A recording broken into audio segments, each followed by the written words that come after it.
Welcome to the Two Grumpy Bastards podcast, where feelings aren't felt and snowflakes melt. Buckle up, it's gonna be a bumpy ride.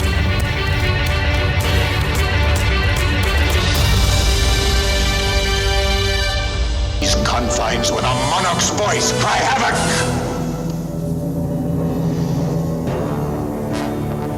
Let slip the dogs of war. To my city steps. You insult my queen. You threaten my people with slavery and death. Oh, I've chosen my words carefully, Persian. Perhaps you should have done the same. This is blasphemy. This is madness. Madness. This is Sparta! They painted over ants. I'm sorry. No!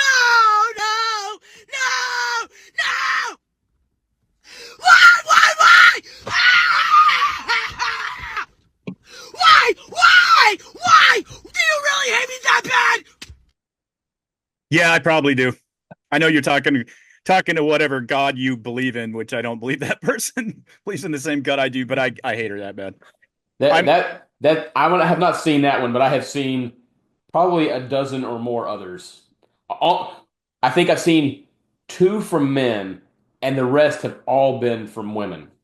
Yeah, what we're talking about here is the meltdown of the left from the best news that we've had in a very, very long time, since pre-COVID, in my opinion, which is that we have a new president-elect, an old president-elect, but come around again, the greatest comeback in American political history, some may say, that Donald Trump is now number 45 and number 47. And I'm going to tell you, Russ, I stayed up all night watching the election returns, even after it was a foregone conclusion that he had met the threshold of 271. And I've had Fox News on, I was telling you when we were texting back and forth on election night, I had 3 screens going.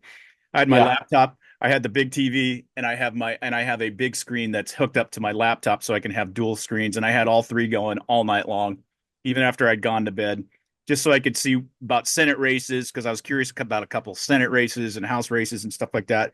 But I thought I was going to be more like out, like, but unlike the left, I'm a controlled and measured human being. But I felt major joy in the last say 45 hours or so. Yeah, I started off the night a little nervous. Honestly, I wasn't going to watch much of the coverage at first because I was really tired. And I was like, I'm just going to, all right, I'll flip, because I was watching, a rerun of The Big Bang Theory. I was like, I'll flip over to the news and watch a little bit. Then I flip back, and then I flip over to the news. I find myself by 8 o'clock at night, I'm just on the election coverage. And you and I were texting back and forth. And I started out nervous because, early votes coming in. Kamala's ahead in North Carolina and Georgia and Pennsylvania and Michigan. And so I was a little bit nervous, even though I knew, a lot of that was mail-in vote, and that tends to go Democratic. As the night wore on, I started to become more and more optimistic. I was texting you. You probably could tell my nervousness, because I'm like, hey, how are the guys at Daily Wire doing? And you're like, cautiously optimistic. I'm like, okay. I'm kind of, by the way, I'm listening to all of those shows in retrospect now, because they're a lot more fun now that I know the outcome.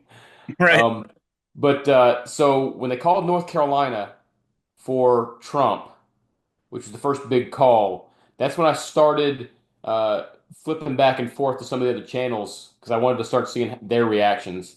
Right. I first went to CNN, then I went back to Fox, and I watched most of Fox. Then when they called Georgia, I went to MSNBC to see how that's going, and that was going about as you'd expect.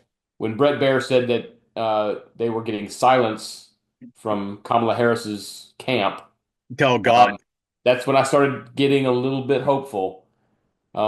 that might have been my favorite part of the whole thing, is watching that camp just get quiet and start to disperse, and then what's his name, the douchebag, gets up and goes, "Oh, she's not going to show up tonight. Go home and go to bed." I'm like, well, yeah, I think it was because she was probably 3 sheets to the wind into a bottle of wine or whiskey. Absolutely 100%. I would bet the rest of my life savings that that's true. I would.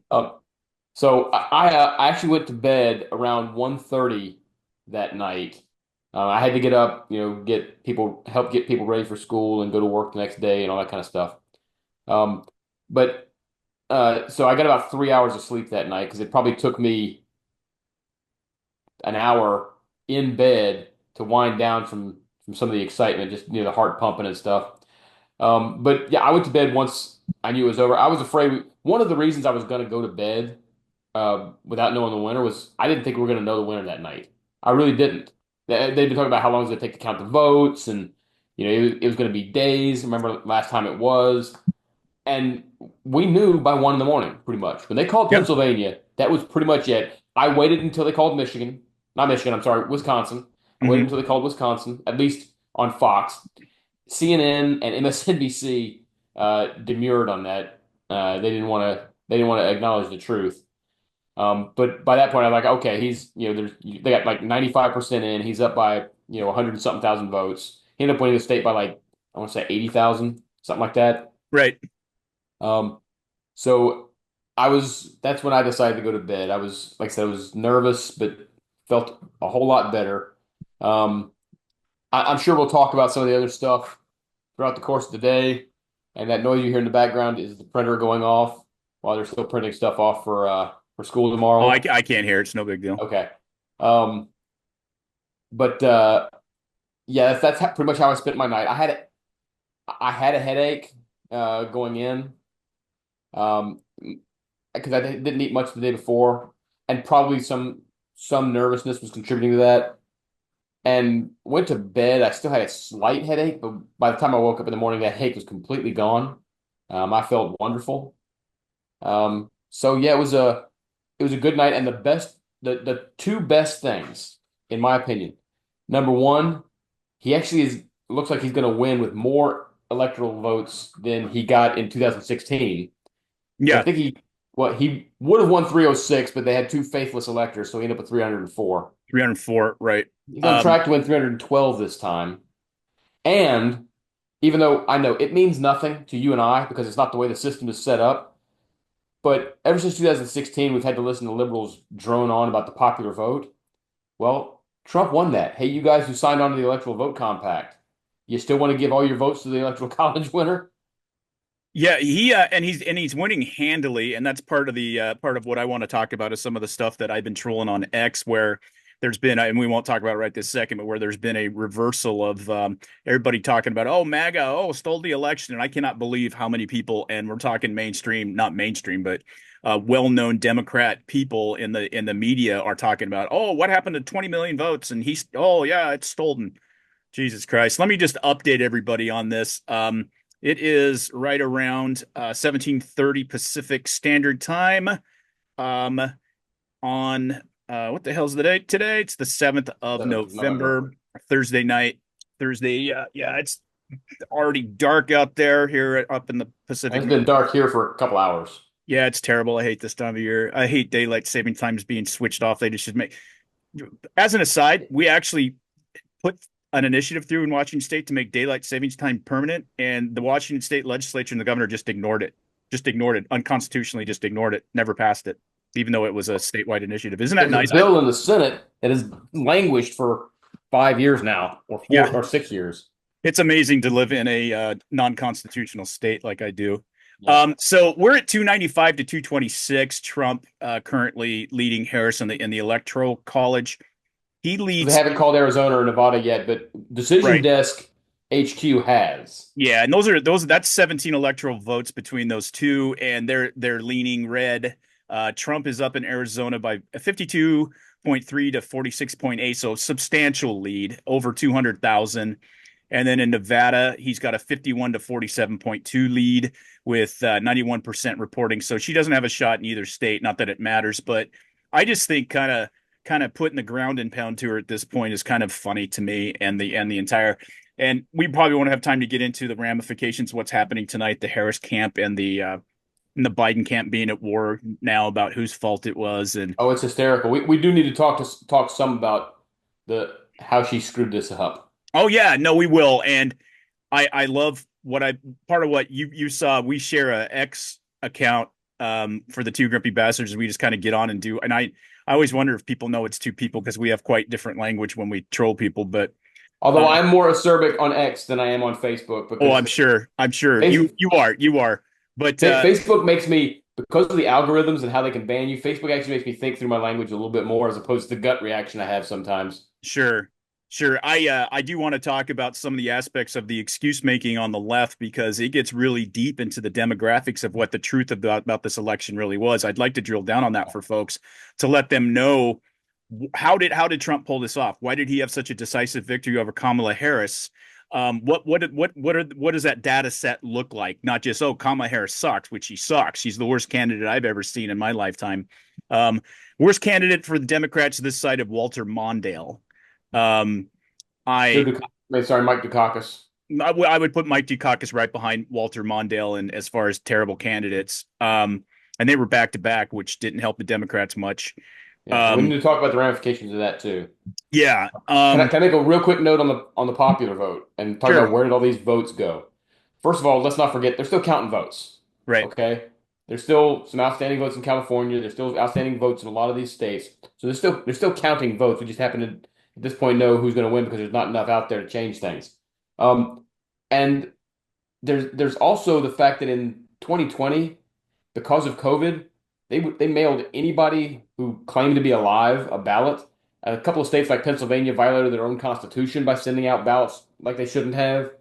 It's not like, it's not like there were people waiting in line in 2020 to vote. They all got mailed stuff out. So that's a little bit, perspective on some of that. And when you get mailed a ballot and there's ballot harvesting going on, I mean it's real easy because it's almost, it's almost inconsequential for somebody to just fill something out real quick and hand it to the person at their door. Yep. Yep. No, it's there's a lot of controversy on the left, nothing on the right, because I can tell you we can easily explain what the shift was and what the malaise was. Oh, I just want to tell you, I want to brag on myself a little bit. I got the electoral college completely right, except I thought we were going to take Virginia. That was my one mistake on my bracket.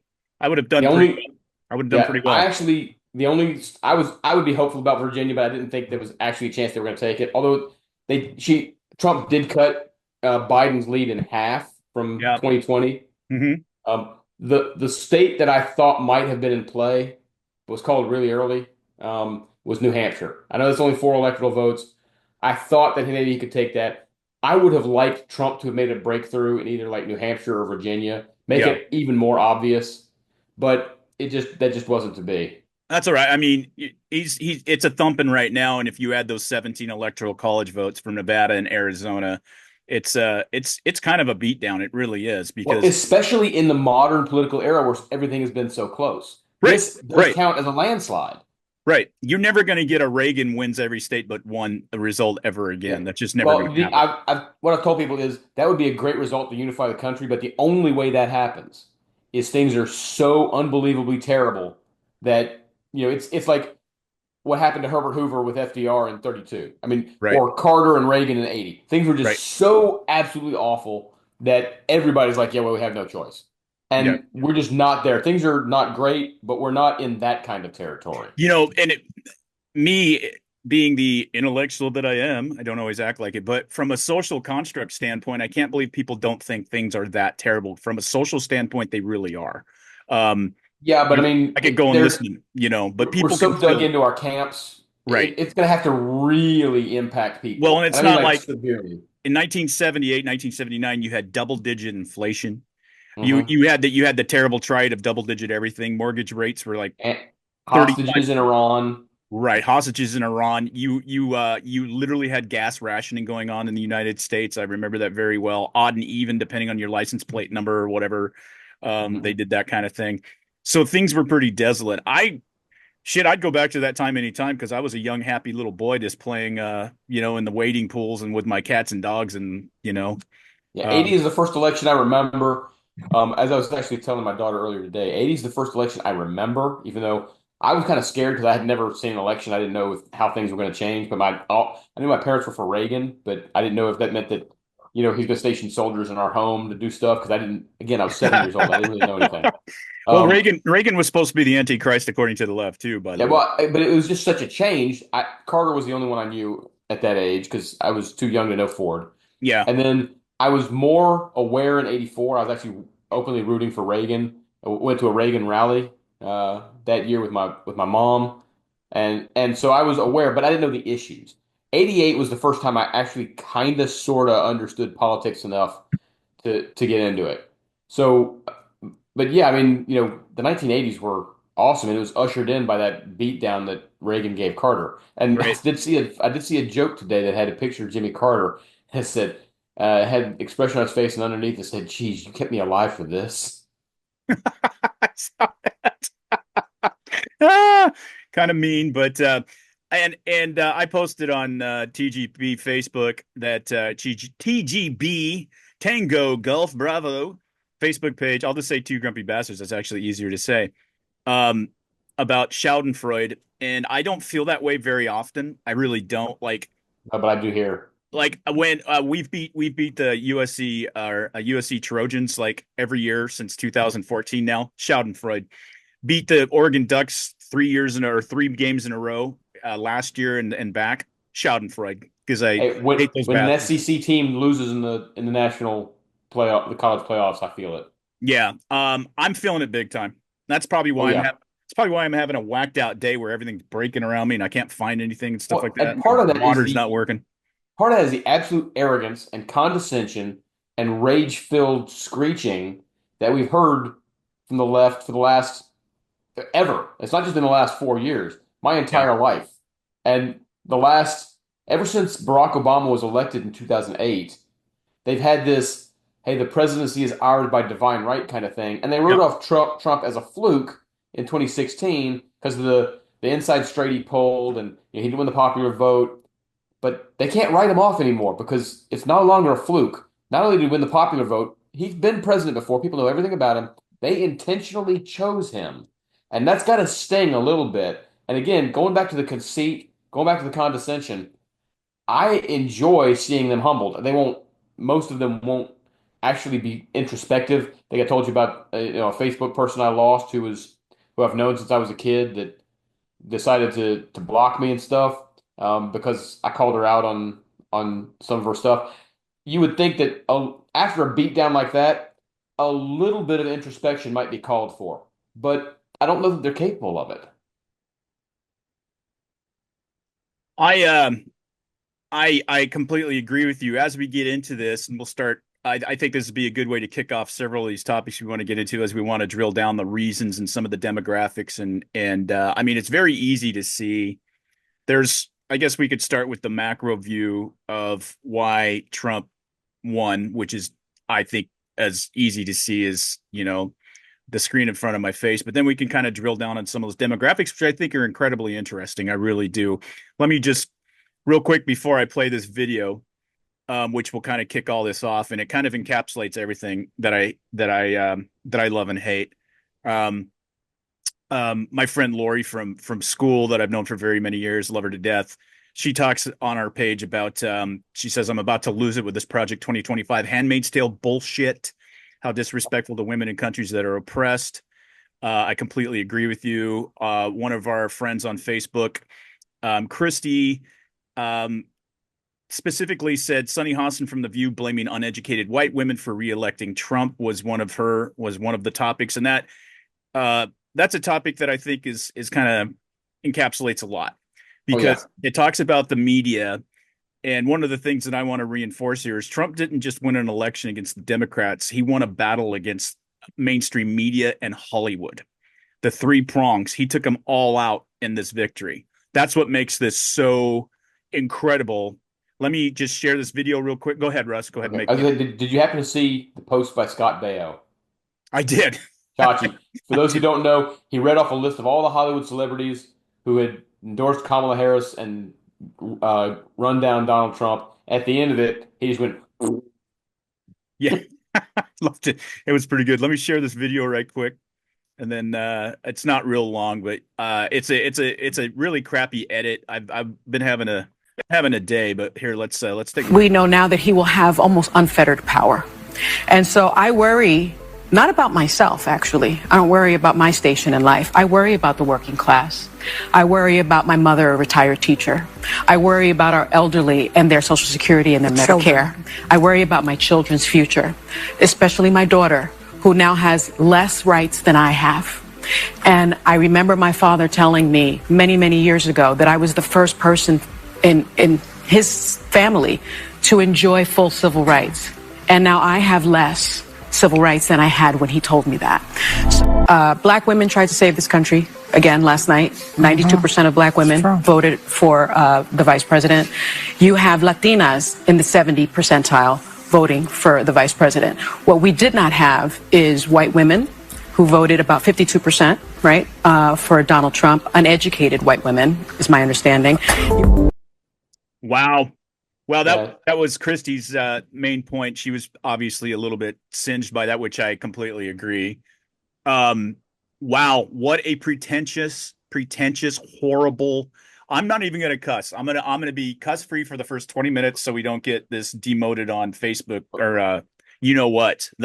It starts with a Y and ends with a E, so we don't get demoted. Go ahead. Let me just say something real quick. Her saying her daughter has less rights, that's an obvious reference to abortion because they haven't repealed the Civil Rights Act or the Voting Rights Act or any of this other stuff. Right. I wonder how her daughter would have felt if Sonny had had an abortion, or maybe she wouldn't have felt anything because she wouldn't be here. And I wonder if Sonny has considered maybe teaching her daughter not to go out and have sex with every random man that comes along. That's a good way to avoid having to have an abortion. Well, and by the way, guys, for those of you that aren't on YouTube, the obviously the podcast will come out first, followed by the YouTube video. That was Sunny Hostin, our favorite African American female communist on The View. Wait, does she compete with Whoopi for that? Now, Whoopi's just insane. Sunny Hostin actually can communicate. So less rights. Let's look at that just real quick. You don't have less rights even in the abortion realm. All that happened, and I keep trying to correct people, that Donald Trump does not support a nationwide abortion ban. He does not. He never has, and he never will. It will be not SCOTUS something would strike it down anyway. Right. The Supreme Court merely relegated the decision to the states, which is the way it should have been all along, because Roe versus Wade was unconstitutional in its inception and its execution, because there is no right to that. Now, for those of you that are slightly pro-choice or mostly pro-life or whatever else, Russ and I, we never go back and forth on it, but we have conversations because I'm not a conception guy. I'm just not. I am. And Russ is, which I respect. It's nice to have that. I still kind of wander around in my head where I'm at with that. Maybe I will grow to that one of these days. But I went from being pro-choice when I was young to not being. Well, I'm certainly not pro-abortion. Let me put it to you that way. So you still have the choice to do that in most states to a certain extent. Don't they film The View in either California or New York? They fucking film it in New York. Yeah, they're not. New York's not going to change their abortion law. They haven't changed it a bit, and they never will. You can basically get an abortion when it comes out of the womb in New York, like you can in Minnesota, like you can in California, like you can in 14 of the 50 states. So fuck off with that stuff. Number one. Number two, you racist. Trying not to cuss. You racist, horrible, lack of intellect, horrible human being. You just attacked white women. Is that okay? Is that okay for who to blame white women? So, because you're born with two X chromosomes, and by the way, women, two X chromosomes, part of the definition in my mind. All right. That you have to support a female? Isn't that, what's the opposite of misogynist? What is the opposite of that? I don't even know what it is. Oh. We got to come up with a word for it, because that is disgusting. So I couldn't, okay, if you want to accuse me of being racist or misogynist, you know full well that I would have voted for Tulsi Gabbard had she been the presidential candidate. I would have voted for her. I think that highly. They would have called her white. Oh, guess what? She's not white. No. She's Pacific Islander. They would have called her that, I guarantee you. Oh, I'm sure. Why didn't they call Barack Obama white? That's weird. He's biracial. I'm not trying to be offensive. He's biracial. So how what kind of calloused, horrible, myopic cow wouldn't see that that is a horrible thing? You're blaming it. Oh, they had to vote for Kamala Harris because do you know how many? I don't know any really intelligent, um, moral, clear thinking women in my, and I don't have like girlfriends or anything, but friends or acquaintances or my friend Lori from school who, if you read her stuff on our Facebook page, is ridiculous. She's always been ridiculously intelligent, very succinct, very funny. Read her stuff, and she is a highly educated, highly motivated, self-made white woman, and she knows her shit. She wouldn't vote for Kamala Harris if she was held at gunpoint because she can't stand stupid people. Okay, and I'm the same way, which kind of surprises me of a friend that I no longer speak to that you do, how intelligent that person is who can't see the forest for the trees. That kind of surprises me, but they get sucked into that in that profession, by the way. Yeah. That mode of thinking, it's part of the culture, or you're not part of the crowd. That just kind of, and we'll get into kind of the demographics of why he won, but let's talk about people like her are the big picture also why he won. So why don't we kind of get into the macro, and then we can kind of drill down on some of the stuff that she said about Latinos, and because there's been some amazing things that have happened Yeah, as a and result of this election culturally. I do want to touch on that. I will say, imagine the reaction though if you know someone had said in say 2020 that he was uneducated black men or uneducated Latino women or whatever that got Joe Biden elected or got Barack Obama elected. People would have gone apoplectic, and rightfully so. Yeah. Um, Racial bigotry is not tied to a specific race. It's based on your prejudice towards anybody based on an immutable characteristic such as their skin color, the level of Hmm. melanin they have in their skin. All Sunny Hostin did was reveal herself to be a racist Right. and a bigot, and she did. I'm sorry. If you're going to make racially charged remarks, you are a bigot, and that's what she did. Um, like you said, the demographics thing is well. First of all, let me go back. There are a lot of people online that are doing that kind of thing. Hmm. It made me. I still got to find time for this, but I do need to go in because I subscribe to Daily Wire Plus and actually watch Matt Walsh's "Am I a Racist?" Documentary. I've seen some clips. The race to dinner thing with Sarah Rao, where they have a bunch of white women sitting around the dinner table. I still haven't watched it. I gotta carve out I some need to time. see that because I've seen the clips of the race to dinner, and it just looked absolutely hysterical.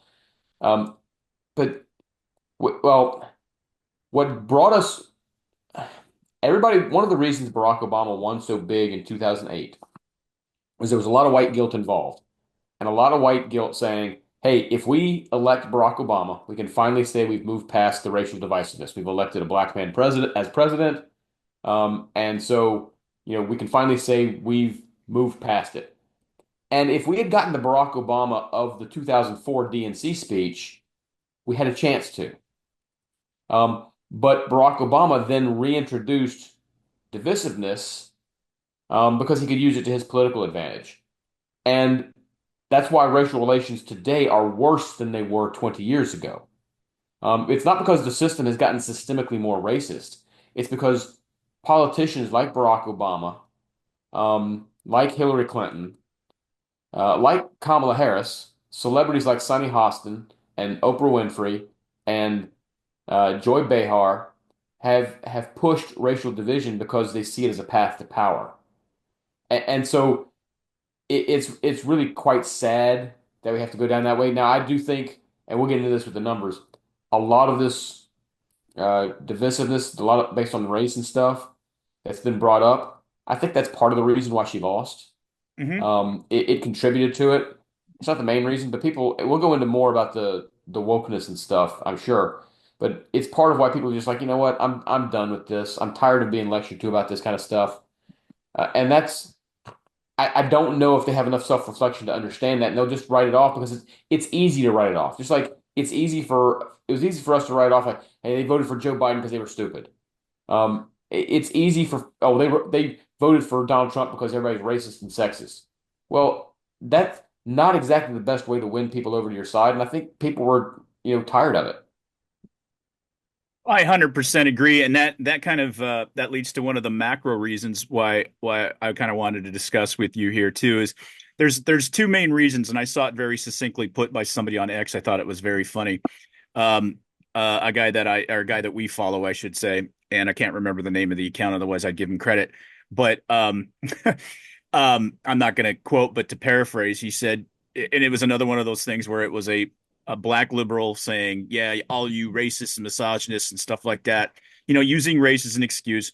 How insecure can you be? How insecure can you be when you have to use something immutable like your skin color to explain all your failings in life or your anger in life? I'm sorry, I don't care what color you are. I don't have any sympathy for it. Fuck off." This is a wonderful country full of opportunity for everybody, and you're going to occasionally come across some idiot individuals that are racist. That's it. Boom. But, as a white male Christian, I come across bigotry every day, all day, online especially. But not, and I'm not, hey, don't feel sorry for me. I'm good, folks. I'm just saying, I'm just stating a fact. I'm stating a fact.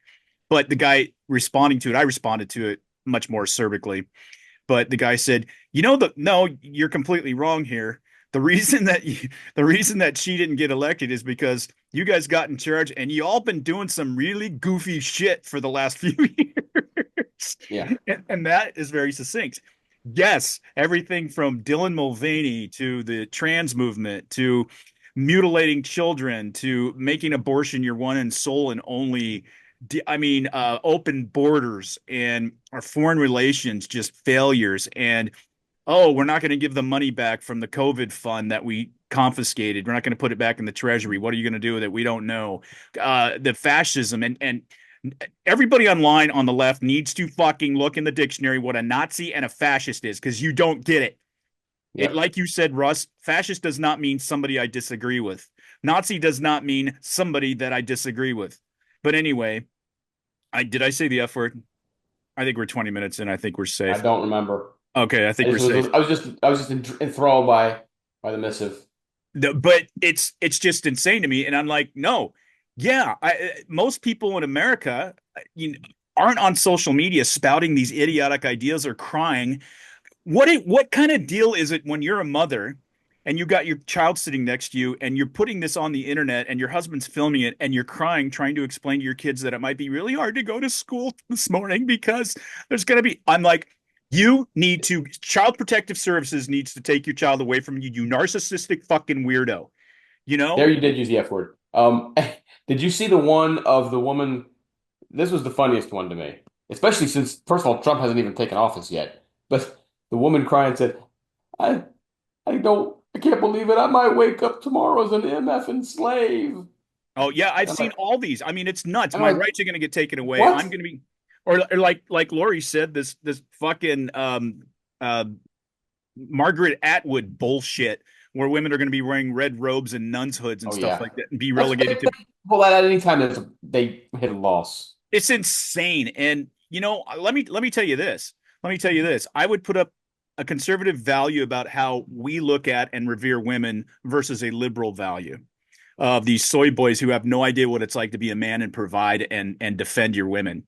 And I think that's a much, being a not a macho, but a masculine male who's able to do that. Women find that far more attractive, and it's a far better value and a better human being than these liberal soy boys who couldn't fight their way out of a wet paper sack. And I think that's very succinct. The way he said goofy shit, which I wouldn't have put it that way, but craziness. What do you think got people like Elon Musk and RFK Jr. and Tulsi Gabbard, lifelong Democrats? Dr. Phil. Joe Rogan. Joe Rogan supported Bernie in 2016. He supported Bernie, everybody, and he came out and endorsed. And don't tell me that didn't have an effect on the race. It had a marginal effect on it. Because Joe Rogan has armies of young Gen Zers and Gen Xers and millennials out there that fucking hang on his words and love him. And for right reason. Joe Rogan's is a stud. He is a stud. He's created an empire, not even on purpose, and he's humble and he's awesome. And he was the world champion Taekwondo. The guy's for legit. And when he comes out and says something, he's thought about it. He's considerate. He's respectful to everybody from every viewpoint. He's like, no, I get it now. I get it. Elon Musk is a giant, and because these people are doing, if these guys hadn't done crazy stuff, if these were the Democrats from the Clinton era, or any of that kind of thing, this would not have happened. This Clinton would this be a was Republican today. yes, yes. Or I watched the interview between Neil Cavuto and Joe Manchin today. And Joe Manchin, who is one of the few Democrats that we like and respect, I would have he's voted for Manchin. I would have too. And he's leaving the Senate, and fortunately, his seat was won by a Republican. Jim Justice. Yep. And we'll talk about a little bit about the Senate and Congress too. I think it'd be interesting for people to understand kind of the grift on that. But and it's connected to the presidential election. But yes, the biggest reason number one is that people have been paying attention to what's been going on in this country. And I love how the left is like trying to make it like, oh, you got to pay 50 cents more for eggs. Somebody said, oh, 15% more on eggs. That's a good reason to vote for a Nazi. So I went and I got a chart of how much eggs have cost in the last 20 years. Mm-hmm.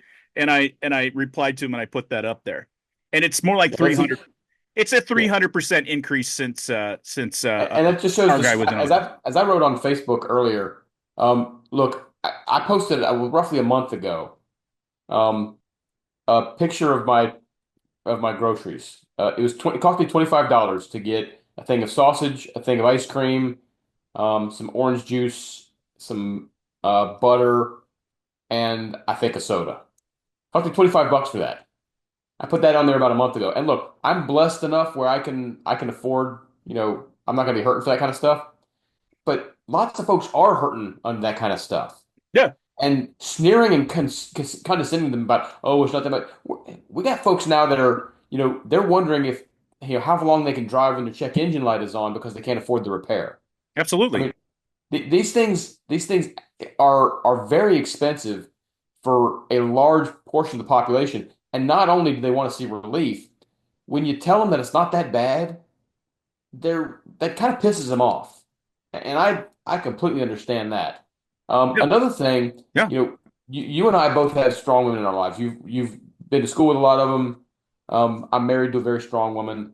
One of the ads talk about how go in the voting booth, he won't know how you voted. Just shows that they don't understand, the women that we're married to and the women that we're around. Because have you ever tried to tell a strong woman, how to vote, and not drawn an immediate, what the hell are you talking to me about like that for? I would rather my fat 50-year-old broke dick ass go overseas and get shot at for a year than do that once. Yeah. I mean, I can't tell if I was to try to tell my wife how to vote, she would laugh in my face. Really it's okay loudly. Having a conversation. Well, and I think most married couples that are in a healthy, stable marriage have the same core values. And we do. And they probably, and I'm just saying in a general sense, and they probably do mostly vote the same. I certainly was in relationships in the past with lefties and stuff like that, but that was before it became such a huge divide. Mm-hmm. So it was a matter of eaches. It wasn't a matter of core values. These people were patriotic and cared about America, cared about people same as I did, and all that kind of thing. It wasn't like they just like, it was that old school, Republican fat cats and bunch of Bible thumpers and stuff like that back in the day. And then, I was like, oh, you fucking hippies. And, it was more fun than anything else. I think it's more likely that the soy boy latte dude votes like his liberal woman tells him than it is for a conservative woman to vote how her husband tells her. They're scared. I told you I have a lot of friends that couldn't have been more conservative and more funny and more outgoing. And they all married lefty women, and now they, I haven't seen any of it in years, but on their Twitter feeds they were all about BLM and all that kind of thing. And I'm like, oh my God, fuck off. I can't even, I'm sorry. I know you're supposed to be like, but if you've gone that far, then we have nothing. I would hate myself. I actually have thought over the last few years of a couple of the folks that I had dated before that did have different type of stuff. And I was young and stupid. So, I mean, I did what every guy does. You just follow your hormones. But if I ended up with that, I would hate myself right now. There's no way. I'd be cowed. And I just... There's no way. Thank goodness I had the foresight not to do that until I found a really wonderful woman to be around. On the other hand, I would never want to be with a woman that's just like, oh, tell me what to do. I don't understand anything you want me to do. But it's the caricature they have in their mind of what they think this is like because they can't understand how a woman doesn't think like them. They apparently weren't raised by men and they haven't been around men. I mean, That's a large part of it, I it's think. that simple. And that's not me being misogynist. I'm being very serious because, if they'd had a dad that was masculine in a good way and all of that, they wouldn't have that concept. They wouldn't have that concept. They just wouldn't. Getting off that just for a little bit because we'll be coming back to the demographics and drill down. My second macro reason why Trump won rather easily, um, more easily than I thought. I will admit, Yeah. I was predicting, what was I predicting? Like 285 or something like that when I did the numbers in my head. And I can't remember how I did that. Something like that. But anyway, well, no, it was more. Anyway, it doesn't matter. This was a little bit bigger of a trouncing than I thought. I thought he would lose one of the blue wall states. I did. I thought he Well, would lose one, but not only did I think that he might lose, like, I knew he'd win Arizona because of the immigration issue. I thought he was going to lose Nevada. I thought he was going to lose Michigan. I was worried about Georgia. Um, and he won all of that. But the thing that really blew me away was that he won the popular vote. I really did not think that was going to happen. I didn't necessarily. I don't know. I don't know. I kind of had an inkling. I honestly, I never even entertained that as a possibility because of California and New York. But he cut Biden's margin in half in New York too. Isn't that nuts? Yeah, we'll get into that. Yeah, and so I didn't think that was a possibility. And when he's going to win the popular vote, I'm like, oh my God, yeah, this is an absolute, to borrow one of his phrases from one of the speeches that he got hit on, a bloodbath. It was a bloodbath, and I think the second most important reason, besides people aren't stupid and they don't trust the media anymore, and they saw what was going on right in front of them with, oh, you have to pay 15%. You mean 300% more for eggs, as I proved to you on this graph. Eggs are a leading indicator of the economy. Sorry. I mean, that everything is more Yep. expensive, a lot more expensive everywhere. The second thing is, let me put it in two words. Kamala sucks. And it was incredibly apparent to anybody. And when a lot of the people I've been trolling talked about how she ran a perfect campaign and there's no way she could have lost. Oh my God, what is your standard? What is your metric for perfect? What's Now, for a perfect interview? Trump ran a much better campaign than I thought he was capable of. I Was think very disciplined this time. I think the first assassination attempt changed that guy a bit. I really do. Yeah, I see a different I man. agree. And everything from his garbage truck stunt to his stump speeches at all these rallies, that was really his bread and butter, were these rallies. And having a sense of humor, he looked like he was having the time of his life out on the campaign trail. Yep. And she is incompetent. She can't string words together unless she's reading off a monitor. I was actually surprised at her ability at the debate to actually say something, but it was Because she could so rehearse it, and she had the ABC moderators on her side. she had the ABC moderators on her side, so she did better than I don't think she won the debate by any stretch of the imagination, but she did a lot better than I would have thought she would. But rehearsal and having people have your back, she was a terrible candidate. It was all she did amazing for only having 107 days to prepare for this, whatever it was, for the election. No, if it had gone on even No, longer, you know how big a margin that would have been? no, she was garbage. She was absolute garbage. She's a garbage human being. People, I know you had to look for stuff like her husband is a girlfriend beater and a serial adulteress. You had to look for that stuff on like the internet and stuff to find it because the mainstream media didn't talk about it. Tim Walz was a disaster, Oh is my a gosh. disaster of a human being, is Yeah. a joke. Let's talk about that real quick. Yeah, You and I were both exceptionally worried that she was going to pick Josh Shapiro as absolutely. running mate. And if she had, I think she'd have won the election. I do too. Josh Shapiro is a very cogent, very intelligent Democrat. He signals moderation. He's a Hmm. very popular governor of a swing state. He's very charismatic. He's left of Um, center. yeah, real quick, he is the Democrat Party is going to go one of two ways. If they're stupid, they're going to go the AOC way, or they're going to say, if we put up Bernie, we would have won, and they're going to go the far left route. Or if they're smart and do what Clinton did, Josh Shapiro will be the immediate front runner for 2028, and Absolutely. he can win. If he had been on the ticket instead of, but she chose somebody to the left of her who was a complete moron on camera, who said he didn't even know what a venture capitalist was, who had lied about his military service, who had exaggerated it significantly, because she didn't want to share the spotlight, and she was afraid that picking the Jew was going to cost her Michigan. Guess what? She lost Michigan anyway. Anybody that like Donald or not, you could listen to him talk and you see the enthusiasm for him. And like we've talked about this before, at any one of Kamala's rallies that I watched during her speeches, you get that fake the females doing that kind of, which I hate. I hate that. You don't hear that shit at Donald Trump's rallies. You hear actual appreciation and applause. And then when Trump started pulling in, so Kamala got, J Lo and frickin' all, rappers and all these Cardi B and Cardi B and the best part was when she pulled Beyonce on stage to give a speech, and then Beyonce didn't sing. right when it was supposed to be a Beyonce concert. So she had the Hollywood elite like fucking Mark Hamill can die in a fire, die in a fire. I hate that guy. She had all of these far left bullshit like the Avengers commercial that was just the most ridiculous thing I've ever seen in my life. And here Trump has the smartest man in the world, the richest man in the world. He's got one of the most well-spoken, who, by the way, is still an army officer, Tulsi Gabbard, one of the most powerful, most well-spoken, intelligent people. I don't care if she's female or not. You listen to her and you get hypnotized by what she says. I mean, he's pulling in Joe Rogan. He's pulling in all these. RFK Jr. started out a couple of years ago as a Democrat, as a mainstream Democrat, wanted to run for president, but he has these views outside, with the COVID thing and some of his other views. And a lot of his views, I think, are wacky. But I appreciate his heart. I appreciate his head, and brings RFK Jr. over. Are you kidding me?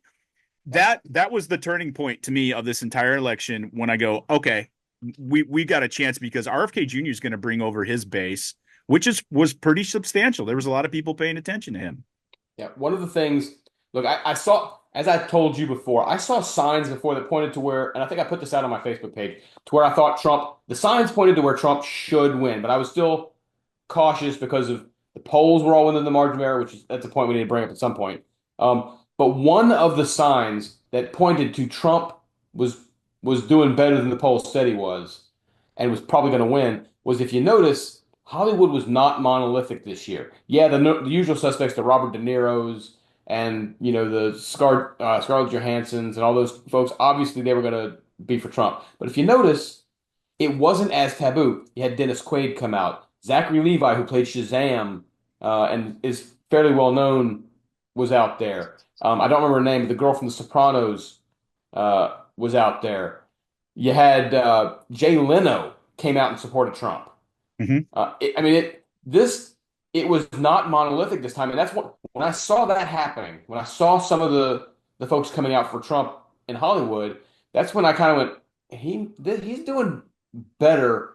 He's doing something the polls aren't capturing. He's doing a lot better, because there are people that normally would not speak up out of fear for their career that are willing to actually say something. I hope that causes a seismic shift in Hollywood too, where people start looking at some of these actors. And I can tell you, like, I've made up my mind. My friend Derek Johnson, who listens to the pod, Hardcore Husky boss over there at hardcorehusky.com.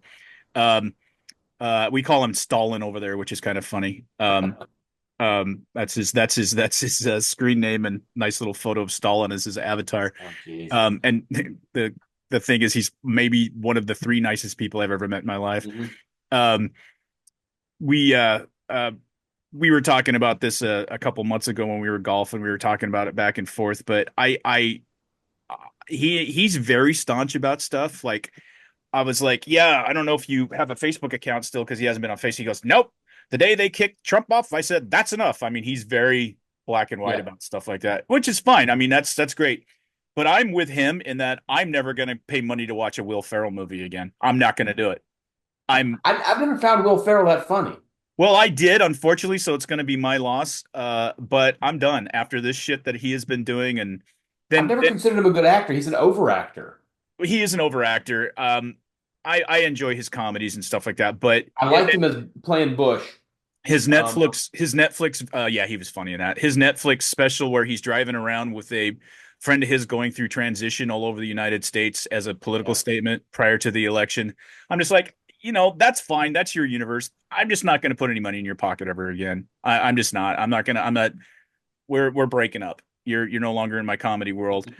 And I hope a lot of actors kind of feel the heat on that. I hope the Ben Afflecks or the J-Los and the George Clooney's and all of these Rob Reiner motherfuckers.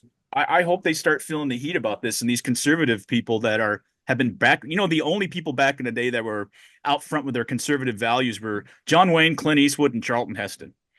And that's because they were so huge that they were uncancelable. I mean, they were And we weren't as divided quite back then either. no, no, no, no. I mean, Democrats and Republicans were buddies back then, and There was a Hollywood roast of Ronald Reagan when he was governor of California, and they're all sitting together and laughing and joking. wouldn't it be nice to go to turn back time? But when people on the other side want to blame everything on race, when they actually support things like hormone therapy for 9-year-olds and stuff like that, I'm done with you. I'm not sitting next to you. If that movie that I've been working on for years and years and years need to get off my ass and work on it more, and they gave me a cameo, but they hired like I don't know who can I think of? If Mark Hamill had a part and they wanted me to like be in a scene or sit next to him, there's no fucking way. There's no fucking way I'm gonna be within 50 feet of that piece of shit. That is a piece of shit human being who has no grasp of reality, who's obviously mentally ill. And I thought he was. I know this is sin to say, but I thought he was such a pussy in the first Star Wars as Luke Skywalker. He was written to be so that he could have the hero's journey. I know, but I thought he's a terrible actor back then. I've enjoyed his work since then, like especially as like the Joker, and although his participation and what he allowed his character to be in the last 3 Star Wars movies, he can DIAF. Yeah, I still tell Amelia those movies don't exist. Yeah, they don't exist. They don't exist in my world either. They seriously don't. They just don't. I don't allow them. But anyway, so I think that's a good segue. I think we can kind of start drilling down on. Did you have anything else to talk about in the macro? No, the Hollywood thing. I think you're seeing more folks like Mark Wahlberg create independent studios. Yeah, yeah. I don't know if you saw Mel Gibson walk through the airport and what he said. I did not. And he's my guy. He's my guy. Yeah, they said, so what do you think of Kamala? And he said, has the brains of, he just kept on walking. He's like, she got the brains of a fence post and just kept on going like it was nothing. But yeah, I think some of that dogma is starting to break. And it's helped by the fact that there are independent studios and independent streaming services and that kind of stuff where they can still work. Yeah. And it's not just confined to a couple of studios in actual Hollywood.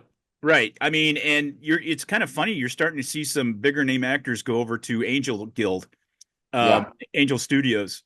And, Neil McDonough's been over there since. Neil McDonough's there. I saw somebody who was there. The guy who played one of the cops in The Hangover, Rob Riggles. Oh, yeah. I saw that too. I saw him doing some stuff with that. There's a movie coming out that's about it's post-apocalyptic and it's got Neil McDonough, but it's got a couple other big name actors in it too. So you're starting to see that. God bless America, literally and figuratively. You're starting to see that, like you said, the rise of the independent studios. And I hope this has, because we could talk about it before we get off. I'd kind of like to save it to the end, but let's talk about what we think the repercussions are going to be. Let me jump over to the Facebook page and your friend and mine. Let's see more answers.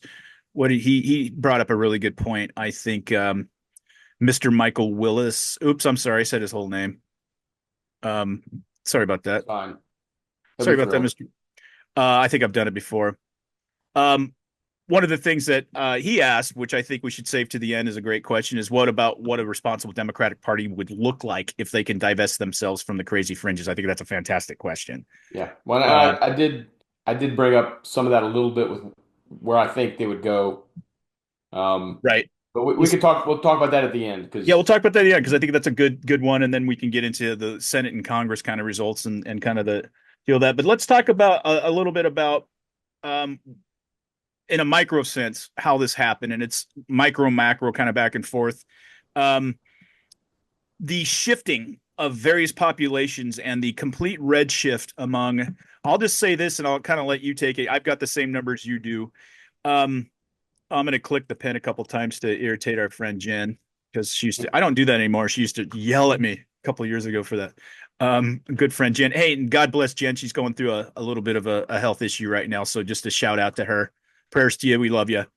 You know who I'm talking about. Yeah. Um, uh, the matron of Lewis County, the badass battle axe woman of mate, and I mean that in a very respectful sense. I wouldn't fight her. And I'm not scared of anybody. Um, and she can pickle the shit out of some stuff. Let me tell you that. Um, um, um, the shifting demographics that happened. I did not see this coming necessarily in such a huge way, but Kamala underperformed not just location, like county to county, state to state, compared to Joe Biden in 2020, or even compared to Hillary Clinton in 2016. She way underperformed, but she also underperformed in almost every demographic on the planet except for African American females. Period. Yeah. She way underperformed with everybody. And young, educated white females, I think she held the line or did maybe a little bit better. Single cat ladies, yeah. Yeah, single cat ladies. Shouldn't say that because I don't. I'll say that. But anyway, but it's true. But no, but it's uneducated, white people. Anyway, yeah, it's kind of funny having like 5 advanced degrees and being called that. I don't know, weird. Um, the Why don't you talk a little bit about that, because I thought it was astonishing and I was surprised at how and I guess where I get kind of pissed, and it's not meant to be a diminutive on Donald Trump, but they talk about how she underperformed. Well, how about how just Donald Trump performed?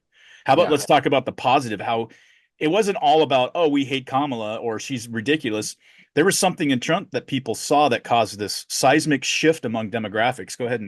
Well, first of all, take it away. He picked up somewhere between 20 and 25% of the black male vote, which is astonishing. Astonishing. I've said for decades that if Democrats can't hang on to 90% of the black vote, then they can't win, because that's one of the key parts of their coalition. Absolutely. Trump, I think, won the majority of Hispanics. 45% of males. I thought it was a little bit higher than that, but regardless, I looked again this morning. It's the most since George W. Bush, and it's right about par with that, which is insane. There are a couple of things I do wonder. First of all, the Republicans have a shot now at, if they can perform, holding on to some of these numbers. Because what Donald Trump did was he didn't treat them as identity groups. He treated them as working class people. I mean, the Hispanic community in particular should be conservative. They're culturally very conservative. They're anti-abortion. They're pro-family. They're pro-hard work. So I think, inertia has kept them with the Democrats for so long, just like inertia initially kept black people with the Republicans for so long after the Civil War until FDR in 32. Mm-hmm. That's one of those things we talked about earlier about if things get so bad, things shift. Now, the only pause I will give on this is, was this a temporary blip? And the reason I bring that up is you got to remember, a lot of these numbers are among the male population, and Kamala Harris and her team made it very clear that they did not like men, that they did not want male vote. They were trying to run up the numbers with the female vote, because women usually outvote men. And when you had Barack Obama out there talking about, we got a problem with the brothers. I'm like, men do not like being lectured to. I think one of the best things I saw, I don't know if you ever watched Gutfeld, but yeah, I watch it pretty much every night. Yeah, Tyrus is my favorite on there, without question. And he said, you know what men don't like? Being nagged. They don't like being, emasculated. And that's what Kamala's campaign was about. And so it turns off men. It's you can call it whatever you want, but, you don't go around lecturing men and then wonder why they don't vote for you. Now, can the Republicans hold on to that? I think there's an opening, because one of the things you hear, even from liberals like Stephen A. Smith, who at least is fair, or Charlemagne the God, one of the things you hear is that, or Charles Barkley, is that the Democrat Party only cares about black people every 4 years during an election cycle. Mm-hmm. Well, if Trump and the Republicans can actually put forward some results that have an impact in the minority community, in the minority communities, they have a shot to hold on to a larger percentage of the minority vote. And that would be a seismic shift. Like I said, if they hold on to that, then Democrats cannot win because they have to have 90 plus percent of the black vote. They need 65 plus percent of the Hispanic vote. And if Republicans can perform, then they have a shot. Because I think there's enough of the black community, enough of the Hispanic community that are willing to listen if they can get results this time. Now, if they don't get results, I don't know if they'll go back to Democrats, but they may just decide to give up and not vote again, or they may return to Democrats. I don't know. But I do think that there's a chance here. Otherwise, it's going to turn temporary. What Republicans cannot do now is get cocky, be like, "Oh, well, look at all the minority numbers we won this time," because they'll get complacent. They won't perform. And one thing they also need to remember, is this a shift to Republicans or was this a shift to Trump? Is this a uniquely Trump phenomenon or is this a broader shift of the electorate demographically? We won't know that until 2028 or and beyond. So those are the things that Republicans need to consider. They took lessons. God bless them. They took lessons from 2020 of some stuff we'll go into in a few minutes regarding get out the vote and having lawyers ready and all that kind of stuff. But so they need to take this lesson. One of the things that y'all know that I'm the great stud that plays chess all the time and was the North Carolina State chess champion in 11th grade. Or one of the three of us tied for this top, so I still claim myself as champion. But so you know what a big stud on that kind of stuff I am.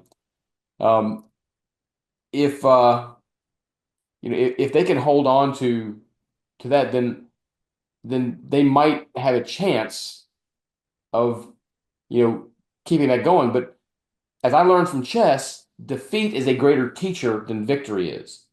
So that's my whole point. Republicans are going to need to be careful about not becoming complacent. Because when they lost in 2012, they learned a lot. When they lost in 2020, they learned a lot.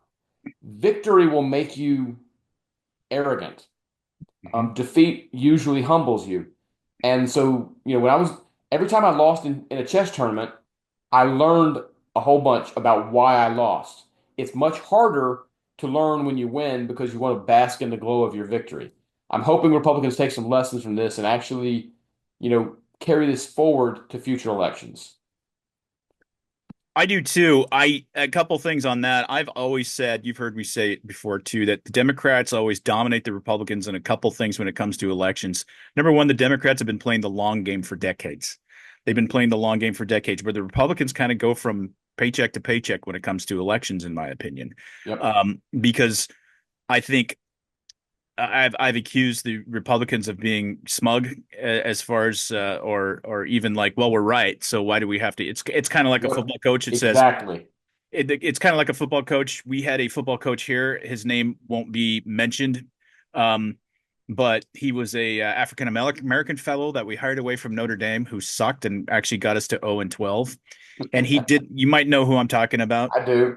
Yeah, I remember you griping about him back then. The worst coach in history, and I hated him. And I got the opportunity to see him years later when he was no longer coaching, when he was a Stanford women's golf coach. And I saw him come out of a room, and I was drunk, and I started flipping him off. Fuck you, Ty. You suck. Fuck you. It was great. Making friends. Yes. Oh, you know me. Well, it was at Stanford. Who at Stanford's gonna get in a fight with me? Yeah, this was back when I was still an active duty Army officer, so I was in a little bit better condition than I am now. But anyway, he didn't recruit very hard because he thought the fact that he was the coach at University of Washington was enough to get recruits to come to him. Yeah. Look at this long storied history of this great program with, multinational championships and all this other stuff. And that he was lazy in recruiting. He didn't recruit a lick because he thought, oh, recruits are going to come here. It's the University of Washington. And it didn't happen. And we were horrible. And we actually went 0-12. And I was there for all 12 of those games, by the way. Just out of sheer curiosity and morbid curiosity at some point. But that's kind of the way the Republicans play things too. It's like, well, we've got logic, facts, and all this other stuff. The good stuff. We got the guns, we got the God, we got the Bible. That that Obama told us that we were just terrible because that's all We're we clinging had. to it. Yeah. And so I think the Republicans can get that way sometimes. And I also thought, like, when I kind of disassociated myself as a Republican and became more of a self-identified. Well, I identify as independent, but I vote Republican 95% of my life. Um, that I thought they became really, really, really over the top self-righteous in the early 90s. Yeah, no, I agree. And so I think that's the reason we lost that election to Bill Clinton in 92. It was a lot of that. People were tired of that. And I can kind of see the point. But playing that long game is really, really important. One of the advantages I see and a disadvantage, so if you want to talk about going head to head here, is that the left thinks they have the whole racial thing sewn up, that they're the sole arbiters of compassion and love and grace for multicultural and diversity and stuff like that. And it's like, no, what you guys are good at is not kowtowing. What am I trying to say? Basically, pandering to groups and forgetting that within those groups are individuals who think individually. And I think that's where conservatives have the advantage in that I don't think you need to go, oh, I need to go talk to, Latinos today, Hispanic Americans today, and talk to them on their level. How about I talk to them as men and women about things that matter? And I think that's where Trump had the huge advantage. I don't remember him mentioning race once in his campaign. I don't either. I don't remember, but that's all Kamala did. Okay. And oh my God, like you said, did they create a divide between men and women in this campaign and made a very big deal out of it? I don't remember. The only thing I remember him doing, and he got shit for it, was saying, I'm going to protect them, women. Yeah. And that was, look, when I, completely taken out of context, completely. One of my former friends who I'd known since my first assignment in the Army posted that out of context, and I called him on it. Yeah, he blocked me for it, but they posted that out of context. Good job, pussy. Yeah, because they don't get that he was saying, hey, look, I'm going to protect folks from criminals. I'm not going to let the gangs come in and move. He wasn't saying anything about abortion or whatever like that. No, had nothing to do with it. He was talking about the border. My former buddy posted a picture of that quote on top of the whole Handmaid's Tale garbage. What a pussy. And I'm like, dude, pull your head out of your ass. Completely misquoted him. Pull your head out of your ass, dude. That's inexcusable to be a man of supposedly intellect and do something like that. That's fucking inexcusable. And this dude's an Army officer. He was a career Army officer that went to 06. How did he do that? He sounds like he can't wipe his ass. I'm sorry. I don't know this guy. He's a friend of yours, but fuck him. I don't care. Well, it's also funny. This is the same dude that I went over to his BOQ room once to hang out, and he's in there with a bucket and a water. I can't remember what it's called. The thing that soaks up the water. The vacuum mop? cleaner. No, mop? Not the mop. Like it's almost like a vacuum cleaner thing that gets like water. A shop vac. Yeah, that's it. Anyway, he's in there cleaning out his BOQ room. I'm like, what happened? He's like, well, I was gonna take a bath and started the bathtub, and while I was filling up, I said, you know what? This would be a good time to go for a 5-mile run. And so it fled in his BOQ room. Okay, that explains everything. That explains everything. I'm just looking through some of the comments that we got from our folks. I just want to make sure. I definitely want to hit that one towards the end. We talked about Sonny Hostin. I got a couple of things I want to make sure we cover. Yeah, Mr. Willis will talk about yours a little bit more about the Democratic Party towards the end too. Oh, and then all around good guy Jeremy, which I think is a great question too. We'll talk about that towards the end after we kind of dissect. We kind of start getting into these actually because. Can I bring up one thing first? Because I don't think anybody's asked about it, but I do want to bring this up just real quick. Sure. Because there was a lot of look. You saw how Liz Cheney was stumping for Kamala. You saw how even Dick Cheney, the former Darth Vader himself, was stumping for Kamala. And Jenna Bush, George W. Bush's daughter, came out and was stumping for Kamala.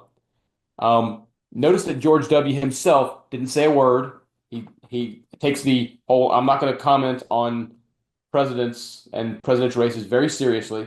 Mm-hmm. And the statement that he put out afterwards about how we, may God bless our new leadership. It was a very classy statement. He stayed above the fray. He's very much a believer in the processes and the systems and the foundations of the country, regardless of who's in charge. I know that I'm sure at a personal level he doesn't like Trump. I get that. Um, but the fact that he came out with a statement and talked about how the process worked. God bless our new leadership. We all need to get behind and unify as a country behind that. Um, and some lefties were kind of like, I can't believe you're saying this. I'm like, aren't all the same people that were calling him Chimpy McBush Hitler the war criminal? And suddenly you wanted his support. That's what kind of got me about Dick Cheney was, I mean, you gotta remember they threw everything in the book at him, and suddenly he became convenient. That's the But thing George, about the left. That's the thing about the left that I despise. There is but no I center. want There's no moral I, compass. I want to make sure that I gave George W. Bush a shout out for being classy, and that's the statement he put out after the election. Right. Yeah. So I guess to kind of sum this up, we don't need to get into all the numbers and the eaches, but when you drill down, and it's actually kind of fascinating to do it when you drill down in all these different places. Um, Basically, you had a guy who, for the macro reasons and the micro reasons too, um, outperformed um, what anybody expected of him, especially among racial and gender groups.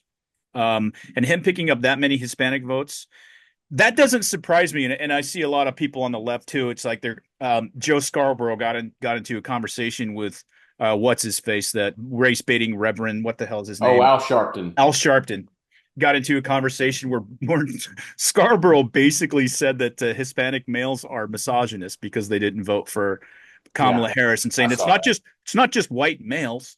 Your Hispanic males didn't vote for either, and there's a great degree of It was misogyny. Sharpton that said that, not Scarborough. No, it's Scarborough. I swear to Oh, God, it really? was. Yeah, it was. I I saw watched it like Sharpton talk about it too. I what you well they were having the conversation. And Sharpton completely agreed and elaborated on it.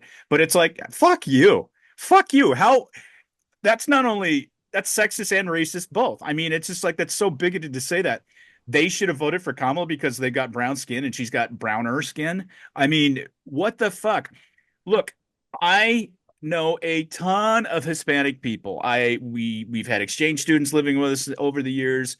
I'm surrounded by it. I appreciate the culture a lot. I'm not saying that to pander. I just do. I just do. I find them some of the most delightful, respectful people on planet Earth. Their values, you forget, most of these people are family oriented and Catholic. Yep. Their values are conservative. Now, oh my God, how can you do that? All these other people that he wants to round up and deport. Legal people living here, regardless of color, really don't appreciate people coming here getting better benefits than they do, Yeah. regardless of color. And I can tell you, I have a handful. I'm not going to say, oh, I have all these black friends. No, I don't. But being in the army, I have a lot of folks that I still stay in contact with, and there is nobody that's more pissed off about the open border than some of my black friends and Yeah. acquaintances. Nobody. That culture, because that is and to be historical for a second, their ancestors were brought forcibly into this country and helped build this country against their will. And then you get these people that illegally come in and get all these benefits. So there's a little bit of that that generational anger, there and I can't possibly be in those shoes, but logically it makes sense to me why there would be that cultural anger towards that. So wake the fuck up, Joe Scarborough and Reverend Al Sharpton, who doesn't look healthy these days. God bless him, but um, he's a terrible human being. I'm sorry, I don't care. He That's kind of one of the points I wanted to hit too. Is again, you're looking at these people as a subset or a color or something. You're not looking at these people's actual cultural identity or they're in who black people who say, okay, it's the color of my skin, it's not who I am. You see a lot of these conservatives. I mean, there's been a big black conservative movement over the years. Everybody from um Jason Whitlock to officer, what's his name, sorry, Also Tatum. Officer Tatum. There's a lot of very there's been they've been popping out a lot more in because of non-mainstream media sources, like YouTube and some of this stuff, that they have a voice now, where I'm sure Hollywood and the mainstream media were very uncomfortable, I'm sure, with the idea. I mean, you had like Thomas Sowell and Larry Elder, and that was about it back in the day, you know. And now you got all these young black Americans saying, "Fuck, I can't remember the name. It's not Candace Owens. It's a younger young lady, and she's got a very complicated name. Uh, um, She's the. Ekanobi. Amin, I don't think I could. Aminala Ekanobi, I think. Very close to that. Yeah. She's My daughter delightful. likes her. My She's daughter likes her. delightful. She's very young. She's delightful. I watch her She's a sometimes. former lefty who changed. Yeah, and it's just like good on you. And it's sad that we're still at the point where I go, oh, I notice a black conservative, but we're still at that point. But this election kind of, I think it did some really good healing, or at least push that needle over to where it's going to be less and less noticeable when you've got you've always had, like, Juan Williams is a dumb piece of shit. I've always thought he was a dumb piece of shit. But who's the other guy, the Harold on Fox News? Harold Ford Jr. Harold Ford Jr. Harold Ford Jr. is one of the most reasonable Democrat, smart guy, nice guy. I love listening to him talk because he's got an easygoing nature. He's cool. And boy, he's been all over lately saying, we got to learn from this. We screwed up. We lost touch with the American people. That's what really happened. That's what made Donald Trump the next 47th president. It's not any of these things about Kamala Harris being female or stuff. We lost touch with our constituents. And it's like, that's very brave and very, I have nothing but mad respect for somebody who can do that. I want to make two real quick points on what you're saying. First, one of the best parts of Trump winning the popular vote is that instead of blaming the Electoral College or the system, you're watching all these liberals blame the voters. Yeah. It's black men, it's Hispanics, whatever. They're blaming the voters because now they can't blame the system. And it just shows that they've always held the voters in contempt. Exactly. The second thing, you were talking about the Hispanic community not liking the illegals. I don't know if you've seen some of the resistance to Trump has already started, including the governor of Massachusetts, who says that her state will be a sanctuary state. Somebody on X was saying, when Trump gets in office, he needs to arrest her for sedition and send a guard in there to get folks to deport. I said, no, that's not what you do.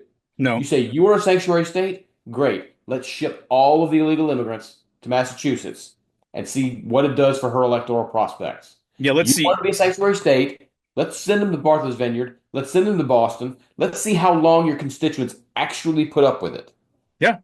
Yeah, I would do that if I were he. And I think, what is the number? Trump might. I think what's the number of Republicans to Democrats governors? It's far in the Republican side. There's far more Republican governors. I don't remember off the top of my head. I'd have to look it up. It might be 27, 23, maybe something like that. But I think it's more than that. But anyway, I have to look it up. I don't know. I would too. Maybe I can find it on my handy dandy thing that I've got for reference that I haven't used yet. Hold on just a second. Let's see. Yeah, hold on. Let me look. Yeah, I was right on the money. 27-23 in favor of the Republicans. So, no, I think that's exactly how I would handle it too. No, you don't. They would play right into somebody's hands, these detractors' hands, if you did something like that, where you charge her with sedition and stuff like that. Just send them all there. It took years, but people like you and I know. Let stupid people set their own traps and step on their own dicks. Just let them do it. Just let them go. And that's what this administration did.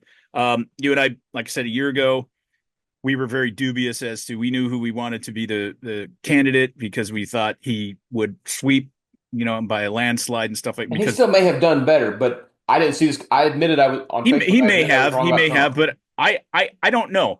He's a very straight shooter and he's very competent, and that's harder to communicate in this day and age than the celebrity comedian dude that Trump has been. I mean, DeSantis never would have he wouldn't have had Tony Hinchcliffe at Madison Square Garden to begin with, but he never would have drove up in a garbage truck. That's not Ron DeSantis' style. No, I admitted I was wrong about Trump. I thought, you remember 2 years ago, I was like, they're stupid if they nominate him, he can't win, yada, yada, yada.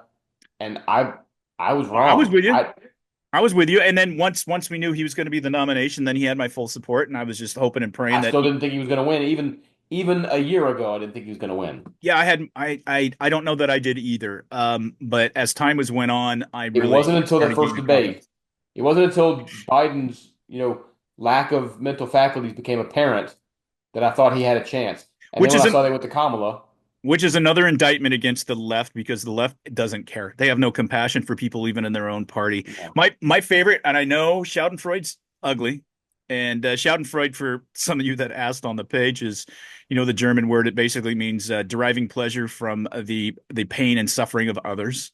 It's not something that, the God that I believe in would necessarily be happy with me with.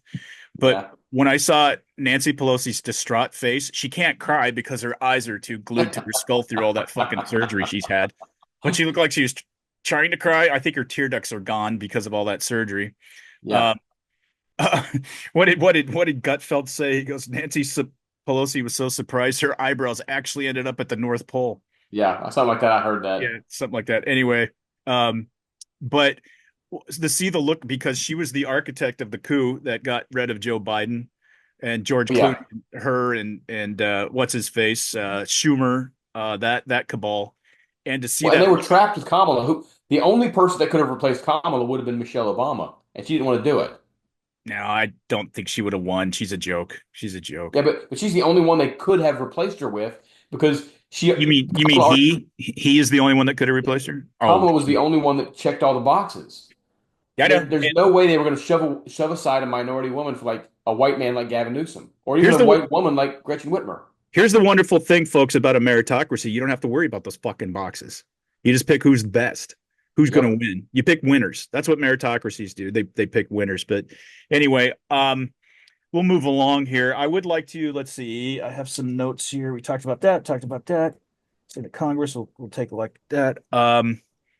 I circled border crossings for some reason. Why did I do that? Oh, we talked about it with the Hispanic vote and um, what's going on there. How about we get into a little bit about what? Let's see what. Let's talk about the Willis idea about what a responsible Democratic Party would look like if that, because I think that goes along with what we've been talking about here. What if they could divest themselves? What if they could move away from the fringe of the AOCs and the Talibs and the squad, which is hilarious that they used to use that as a mantra of awesomeness, and now it's although AOC did get elected overwhelmingly again. I just don't know how stupid her The district district is. she's in, as long as she's running, she's going to get elected. It's just gross. I don't want to go there. I will never go there because I would be in jail in about 6 seconds. Because Yeah. anyway, go ahead. Well, first of all, like I said, if they're smart, Josh Shapiro becomes the instant front runner. Now, one thing I think that they won't do, even if they had somebody qualified, is it's going to be a long time before they nominate another woman. And I'm not saying You think so? that's the way. I'm not saying that's the way it should be, but given how emotionally and that they react, what I think they're going to do is they're going to look at the last two. They're going to say the two times we nominated a woman, we got beaten by Donald Trump, and we can't do it again. Which is Oh, why and they they'll won't. talk. That's because the USA is misogynist. That's exactly it. That's it. Yeah, we're all a bunch of sexist pricks. Yeah, which is why, Gretchen Whitmer was in a no-win position because she didn't want Kamala to win because then she couldn't run in 28. And by 2032, she'll be politically irrelevant. But Kamala getting beat means Gretchen Whitmer probably cannot get the nomination. Now, a potential ticket she could be on, if you did a Shapiro-Whitmer ticket, that could be formidable, especially in the Rust Belt states. It would be formidable. And because Shapiro is not going to alienate voters in, Virginia or Arizona or those kinds of places. Shapiro can still get it. I think he is probably their strongest bet right now. I think Newsom's going to try to run, but Newsom can't win nationally. He's too toxic being from California, but he's going to run. I guarantee you he's going to He'll run. run. I don't think he'll get the nomination. I can't see Bernie running. I don't. She might be eligible for president by next time as AOC if she wants to try to run, do some kind of nonsense. I don't know that she will. She may read the tea leaves too about women can't win and may wait because AOC's got forever and a day when she can run. She can wait until 32. She can wait until 36 or 40, and she's still way young enough to where she's relevant because she'll be in the House forever. Yeah, yeah. Policy wise, do you see a shift towards the center here after I all? do see them at least. First of all, I see them abandoning the transgender stuff. Maybe not openly, but like quietly leaving it to the side as opposed to pushing it so hard. Okay. I see them abandoning the EV stuff. There'll be a vocal. The electrical vehicle stuff. Yeah, and Yeah, yeah. the thing against fracking and whatnot. There'll be vocal environmentalists that'll try and take them to task for that. But I think that I think much like transgenderism, they'll quietly put that aside. And even with Shapiro, they may play it up. Um, I think I don't know that their foreign policy will change. They might be a little bit more pro-Israel, or they might go the entire opposite way. Um, it really depends on who they put up there. I Um, Go ahead. Monetary policy, I don't know that I see him changing. I see him giving up some of the crazier ideas like taxing unrealized gains, which was Hmm. absolutely nuts. But in terms of, I mean, even Trump's not saying I'm going to cut spending. So I don't think they're going to cut that. I think they're going to, when Trump and the Republicans extend the tax cuts at the end of 2025, which that's another reason I'm glad they won because it'll save me money on my taxes. I think that they'll rail against tax cuts for the wealthy and all that kind of stuff. They're going to come after Trump for tariffs. I think Trump sees tariffs more as targeted tools. He talks a lot about them, but he doesn't use them as broadly as he says he's going to do. If you look at his first term, he used them very strategically. I think he'll use them against Mexico to stop the flow of immigrants. I think he'll use targeted tariffs against China. There are some things we need to do. We found out during the COVID epidemic that maybe we need to actually onshore some of our antibiotics and medicine.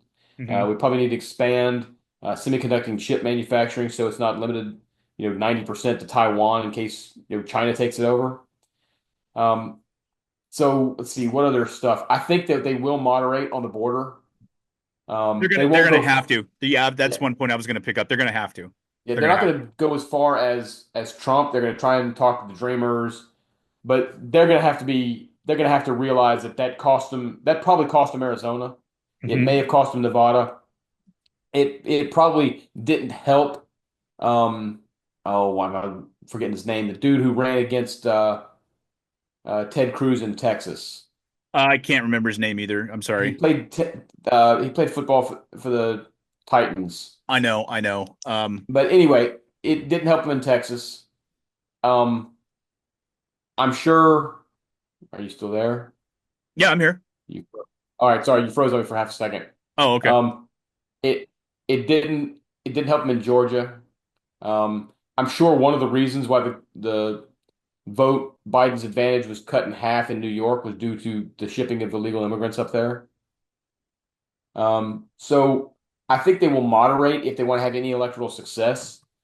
Um, if they go the other direction, if they go if like from 84 to 88 they went from Mondale to Dukakis, then they'll lose again.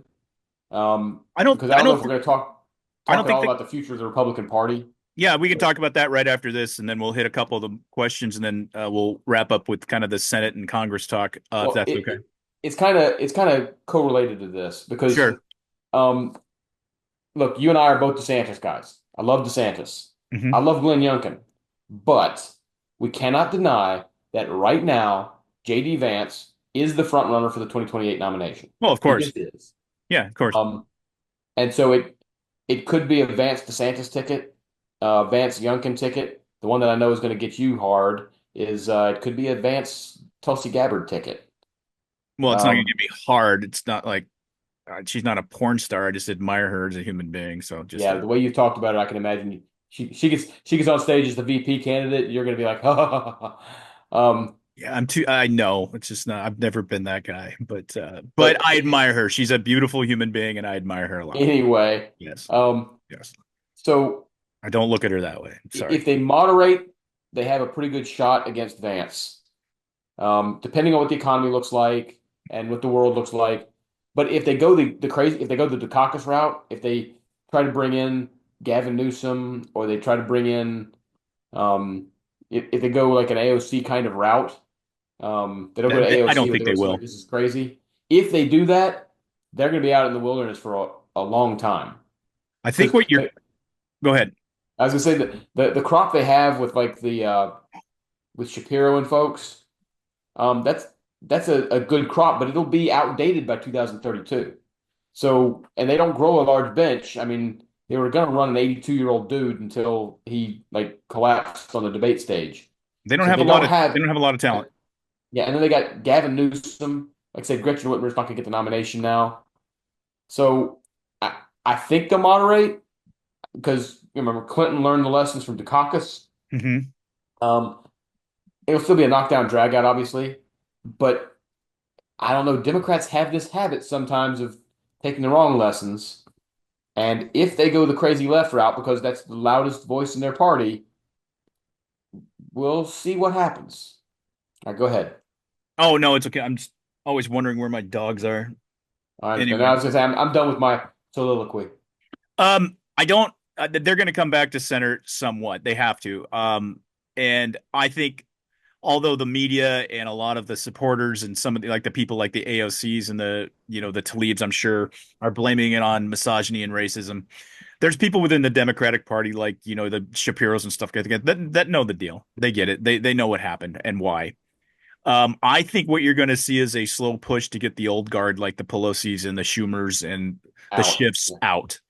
The fuck out of leadership. Shifted a Senate seat, I know it's so disgusting against my guy too, which that pissed me off. but as long as he won the Democratic primary, he's going to win that seat. No, I know. But California is such a fucking dumpster fire full of kittens and bum fucking shit and fuck. I just hate it.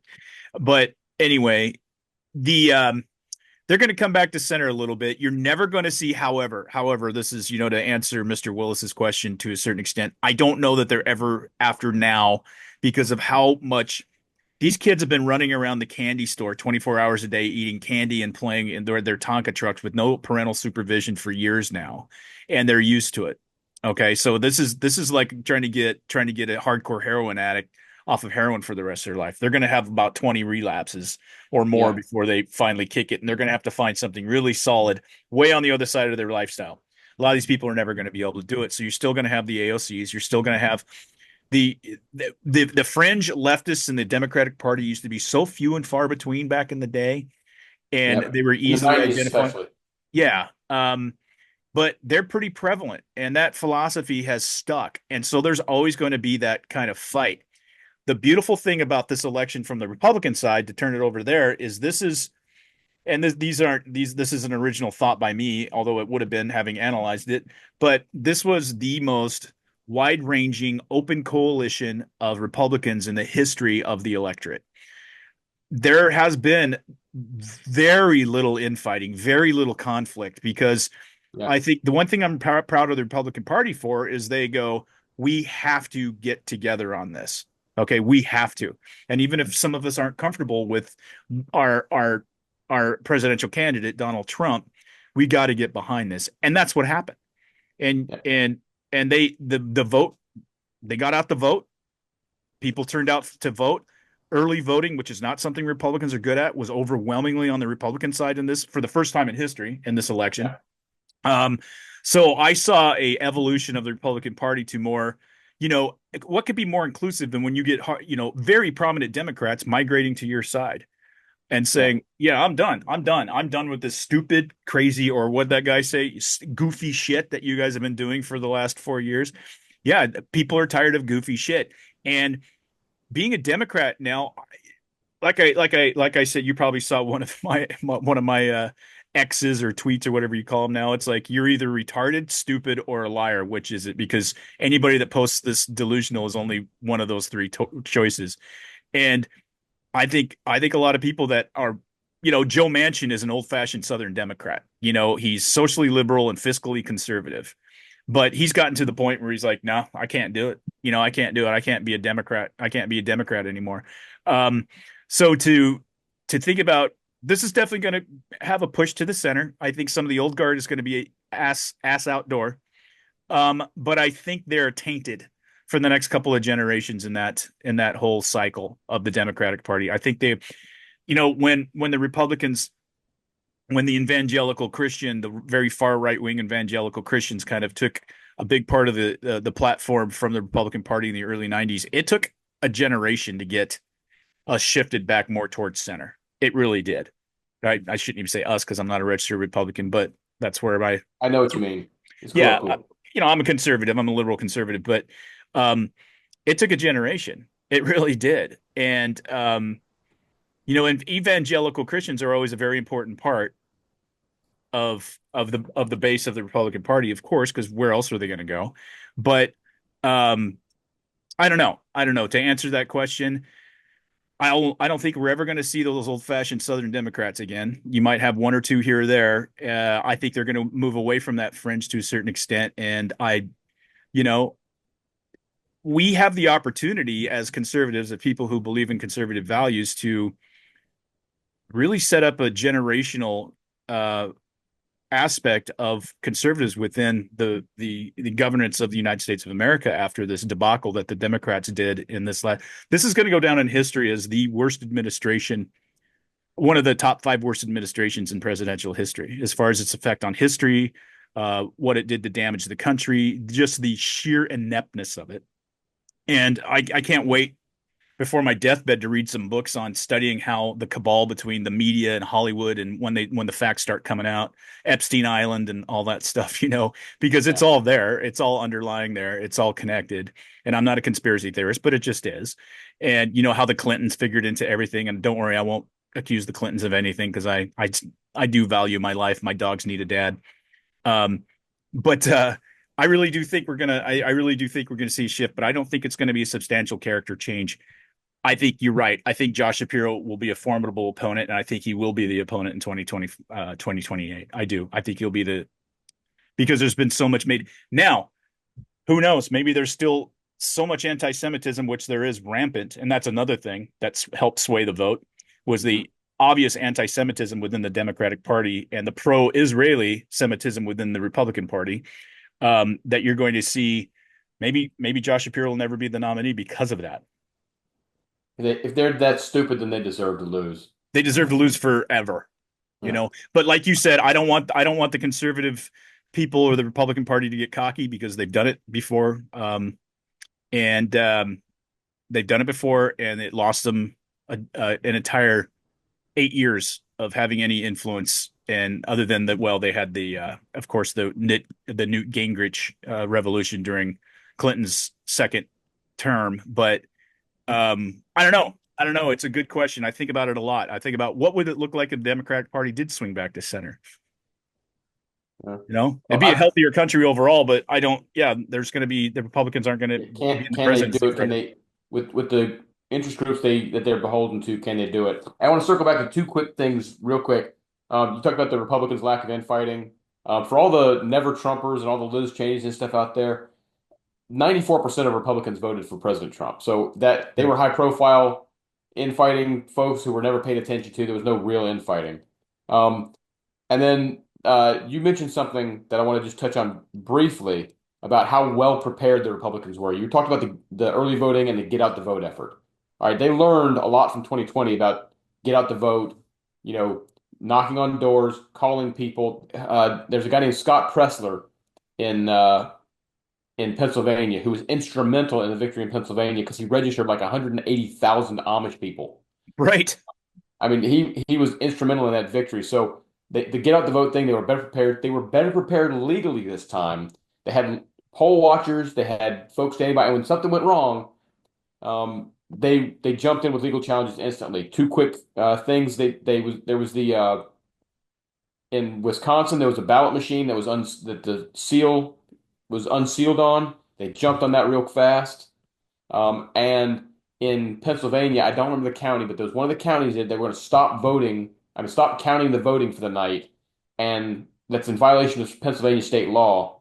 And the GOP jumped in really fast with lawyers and threatened a lawsuit, and they continued to count throughout the night. The reason that's important, I'm not the one that thinks that there was like actual cheating, rigging of the election in 2020. Now, I think there was rigging in terms of they changed the voting rules and with the mail-in ballots, the ballot harvesting, and the media and stuff, that kind of stuff. But I don't think there were people stuffing hundreds of ballots in the stuff. I Right. just don't Right. personally believe that.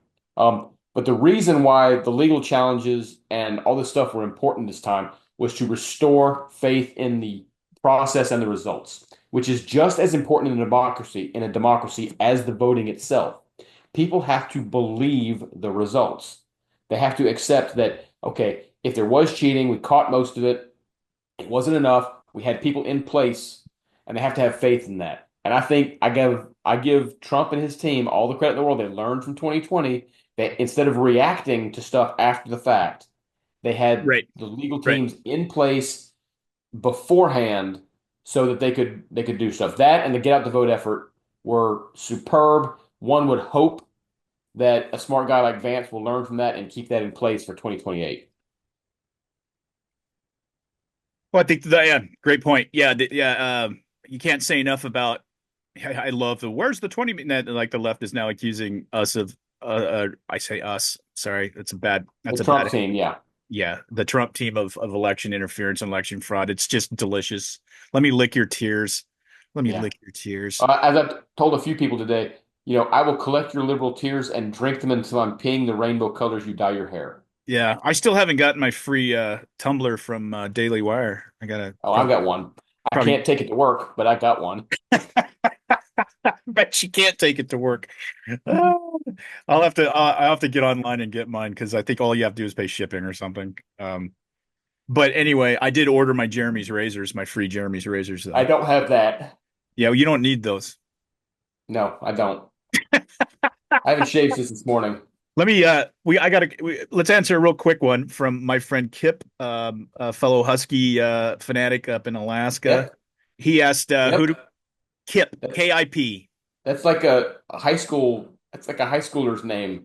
He could snap you in half. Let me just tell He you. probably could, but Okay, I'm just going off the name Kip. That was like that's an '80s high schooler name. No, it is. It's cool. No, he's a good dude. He's a good dude. I'm sure he is, but I just got to give shit for the name. If you were friends with him, you saw his post. He's absolutely fearless. I mean, he talks so much shit to like Duck fans and to liberals and stuff like that.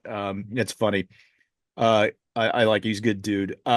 He asks who would be our pick for attorney general, and I got one guy. Let's see. Okay, his name's no, I got it. My favorite candidate would be a guy who I think is one of our superior senators is Mike Lee out of Utah, who has a very large litigation background at the circuit court and Supreme level, and he even worked with Judge Alito at one point. Has a lot of Supreme Court and circuit court, district court experience. I think he would be a superlative attorney general. But what's the guy from Texas who's been real? He's the attorney general of Texas. Oh, Ken Paxton. Yes, thank you. I think he's another good candidate because he's been very pro-Trump, and he's the one that's been attacking Jack Smith.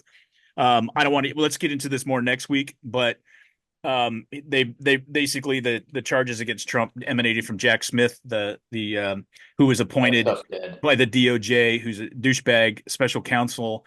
Probably all is going to go away because number one, it was an unconstitutional move, and then Paxton. We'll save that to next week because I do want to get into that.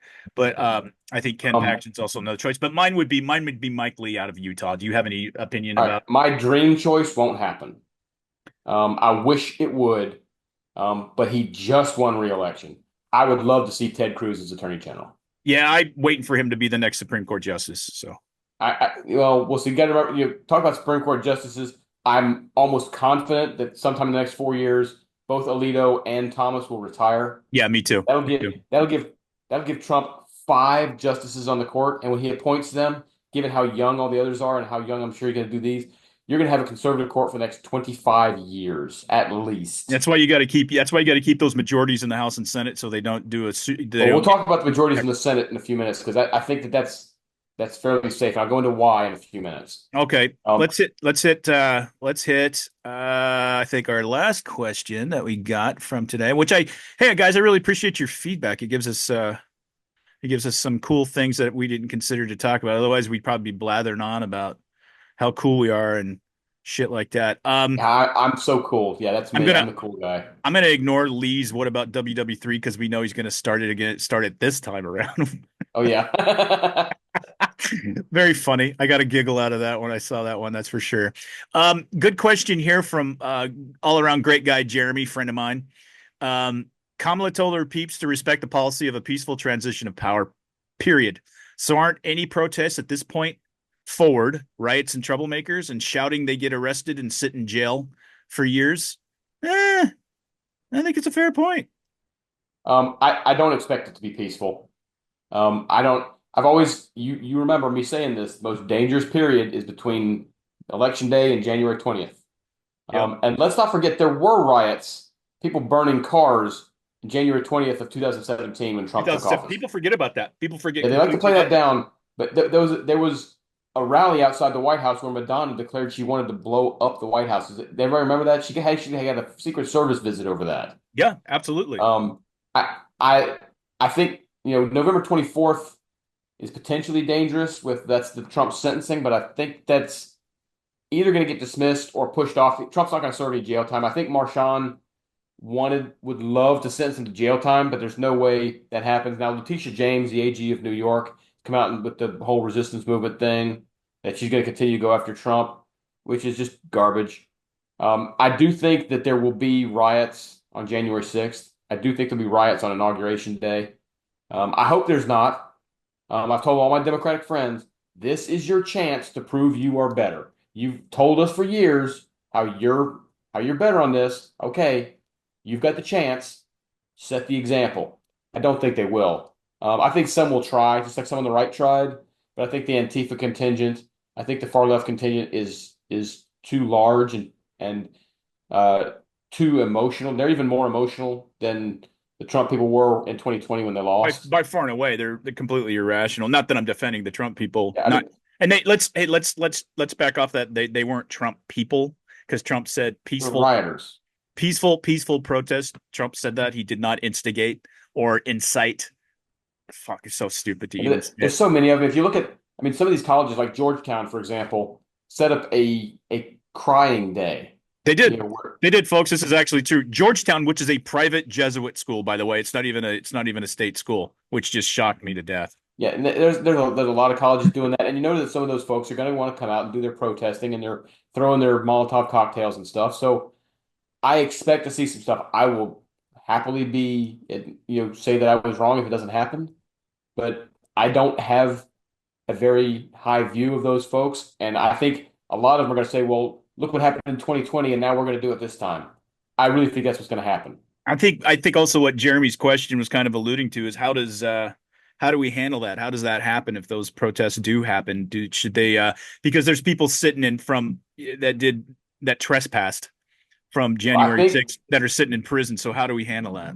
well, first of all, the January, I think Trump's going to pardon a lot of them because a lot of them are still sitting. There's a couple of them that are incognito and haven't been to trial yet. I think Trump and the new DOJ cuts through that before the end of February. Yeah, he's gonna. I can't wait till he guts DOJ, FBI, CIA. I can't wait. I can't wait. I I can't think wait. I think he cuts through that really quickly. I think it's gonna be Um, one of his biggest thing. Yeah. if if Republicans maintain control of Congress, Mike Johnson will be Speaker, not Nancy Pelosi, which means I believe that the Capitol Police and others will be on hand prior to January 6th. They're not going to have to be called in. I think that the place is going to be locked down. I think there's going to, they'll allow protesters to march in the streets, but in terms of getting out of hand, I don't think that's going to happen because I think they're going to take preventive measures this time, which Pelosi refused to do last time. That was one of the great overlooked stories of what happened in 2021 on January 6th. As awful as it was, Trump did request the Capitol Police to be on hand and ready to go prior, and Pelosi ignored him. So Nope. I think I don't think Johnson's going to do that. I think things will be locked down a lot tighter because they know the potential for violence. Now that's going to have its ups and downs. And here's what I mean by that. Obviously, it's a great thing when they lock it down, and they're not going to have the kind of thing they had last time because that No, was a dark stain. that was. Um, from a political standpoint, it's going to make it look as if they were better because they're not going to be allowed to riot. They are not better people, I don't believe, and so I think they would want to. But since the news media only shows snippets and 30,000 foot view, I think they are going to. Uh, I think it's going to play up as if, hey, look, they didn't riot because people took preventive measures in advance. I think that's what's going to happen, and it's only going to be people who understand that how the stuff actually works that are gonna get that. Yeah, I think so too. Um, do I have anything else to say on that? I don't think I have anything else to say on that. Let me make sure that I satisfied. I think I did. I think I got to everybody. Even our guy Lee and his question, which was very funny. Um, yes, I do think that he's going to cause World War III. I think that's the whole reason he ran again, Lee. Um, yeah, I think we got him. Okay, let's if you don't mind, Russ, can we move over and talk just a little bit about the Senate and the Congress? Absolutely. Yeah, one of the biggest things that happened in this election, which was pretty amazing. And what did I do with? There it is. Okay, and just for record, I'm going off the AP results.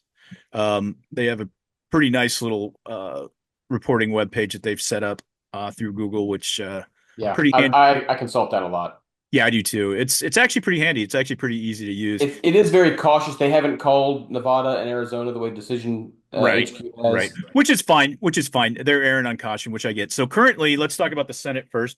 Currently, the GOP, this was almost as monumental, and they followed, I think, the Donald Trump phase here, but the GOP captured handily the Senate, and it's been a while. It's been a while, and especially at this margin that they're looking at. So currently, they sit at 53 to seats, which is they now commanding the Senate. There is only two.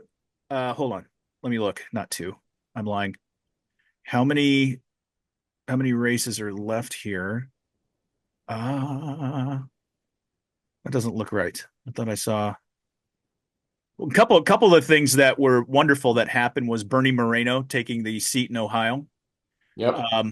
We managed to the GOP, I should say, managed to flip 4 seats, which in senatorial races, and I think how many were there? One, two. Hold on, shit. I keep screwing up here. 1, 2, 3, 4, 5, 6, 7, 8, 9, 10, 11. 11 senator contest. Well, that's not right because we had one up here in Washington State. Why is that one not showing? There's seven. I think there's it's supposed to be 30, about a third each cycle. Yeah, it is about it is I know. I'm just looking at why did they only listing these? Anyway, we didn't have a shot because Maria Cantwell ran again this year and nobody's going to beat her. She won with like 60% margin. She's a horrible human being. I hate her. I did say that out loud.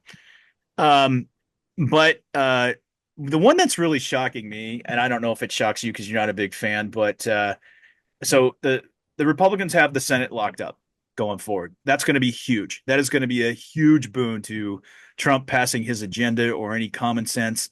Huge. You guys don't realize how huge this is. We've always been playing the behind the game, and getting somebody in there besides Mitch McConnell will be wonderful. The Arizona contest kind of surprised me. The Kerry Lake Gallego contest. Didn't surprise me at all. It did from this extent that Ruben Gallego is a drug dealer. He's a really bad human being that's done some really bad things, and Kerry Lake has really stepped on it. She should be a shoe-in. And I don't agree. the Republicans have still tried to tout her as one of the up-and-coming people in the Republican Party for a while, and I'm really surprised she's down by about what 0.7% right now, I believe. Now it's down by like almost 4%. Oh, really? Let me look. Yeah. Well, I was looking at the wrong one. I'm sorry. Hold on.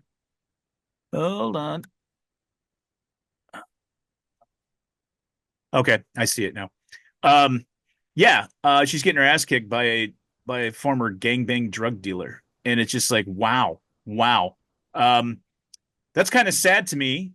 I'm not a big fan of Carrie Lake either, and I'm not sure why people still mention her with national relevance, I guess is my point. She's not. She's look. This is what I call the GOP a stupid party. Okay, first of all, the Arizona Republican Party is in disarray right now. Out of all the state organizations, that's the one that's the worst. It should be a red state, but they keep nominating the crazies, like Martha McSally for Right. Senate a few years ago, and now Carrie Lake after she lost the governorship, and then went on about how it was all rigged and stuff, and then they very stupidly nominated her for Senate in a year that she was. Arizonans are famous for splitting their tickets. They're very famous independent with their senators. They'll vote president one way, they'll vote Senate another way. Right. That's the whole McCain Maverick thing. And I knew to be honest, I'm surprised it's this close. The only reason it's this close is because Donald Trump is winning. But I think they were very dumb. We talk about the national level introspection that Democrats need to do. Uh-huh. There needs to be an introspection from the Arizona Republican Party about the candidates they put forward. Blake Masters in 2022 and Kari Lake in 2024. As we move, well, I can wait. Are we going to talk more about some of the senators? You want me to wait on that? No, go ahead. We can talk about some of the senators. Yeah, I mean the two that I was just going to point out that were real big gets were, of course, Bernie Moreno, who ran a fantastic a campaign in Ohio. He was definitely an underdog, and then Tim Sheehy, who pulled it out in Montana. Those Yeah, were and two then big because the biggest pickup to me was Dave McCormick in Pennsylvania. There's going to be a right. recount. I got it, but they've called it for Dave McCormick. I think that came through Um, today, or just about like 3 hours ago, if I remember right. yeah, just about 3 hours ago. And he pulled it through. There's going to be a recount. The recounts almost never change that number of votes. You're looking at, a 30, I think it's 32,000 vote difference right now. I don't think Let that's me going to look. get changed. Yeah, right about that. Right about that. Yeah, I don't think it's going to get changed. Um, I was, I'm disappointed because Hovde and Mike Rogers were leading most of the night, Yeah, and they were actually leading for a good part of yesterday I thought in Hovde had Pennsylvania. it. I thought Hovde had it. Yeah, and the fact that I'm a little bit annoyed that I know you don't have to vote straight ticket. I get that, but that they so underperformed Trump's stuff there. What maybe it might have been some of the voters that voted for Trump thought, well, we do need to split the Senate, and so they gave it to they decided to split their ticket that way for that reason. Sure. Sam Brown, I got a little bit excited about on Tuesday night and into Wednesday, actually all the way up until today when I saw he was behind because I didn't think he had a chance, and then suddenly he was leading most of the time. I saw that. Yeah, Um, I was all pumped up. yeah, and I've literally he had may Fox still News pull it on for out, but like it's going to be real hard. But here's why it's important. Well, let me go into two things. First of all, imagine what it would be like if we hadn't chosen such absolutely shitty Senate candidates in 2022. right, If we hadn't chosen Herschel Walker in Georgia, or Dan Baldock in New Hampshire, or Blake Masters in Nevada, right. if we had chosen better candidates in 2022, you could be looking at a 60-seat majority. Yeah, yeah, you could. But obviously, that's not going to happen. Now, the reason McCormick is a big deal and Moreno is a big deal. Look, we knew that Sheehy was going to take Montana. We knew that Justice was going to take West Virginia. But Moreno and McCormick winning probably assure Trump of the Senate through his entire term. The reason I say that is if you look at the map for 2026, there are only two states outside three, but I really don't think so because I don't think Iowa's going to go. I don't think Joni Ernst is going to lose that race. I think Iowa's going to stay red. But there's really only two seats that the Democrats can take in 2026. That's Maine because Susan Collins, and it's going to be in the middle of Trump's term. Is Susan Collins going to be able to hold on in Maine? I don't know. And then North Carolina, only because you're looking at a midterm, and they're talking about, it's probably going to happen, the current very popular governor of North Carolina, Roy Cooper, running for Ted Budd's Senate seat. That's Hmm. going to be a very close race. Right. Now, there is the potential for a pickup opportunity in Georgia because it's not Warnock running. Warnock would probably win because he would carry a lot of the African American vote. But you're looking at, I think it's Mark Ossoff is the senator in Georgia that won in 2020 because Trump very stupidly inserted himself and said, "Hey, it's all rigged. You Yep. don't need to go vote." And so Kelly Yep. Loeffler lost that race. Um, but that's the only potential. Georgia's the only pickup opportunity in 26, and that's going to be a long shot because it's going to be a midterm year.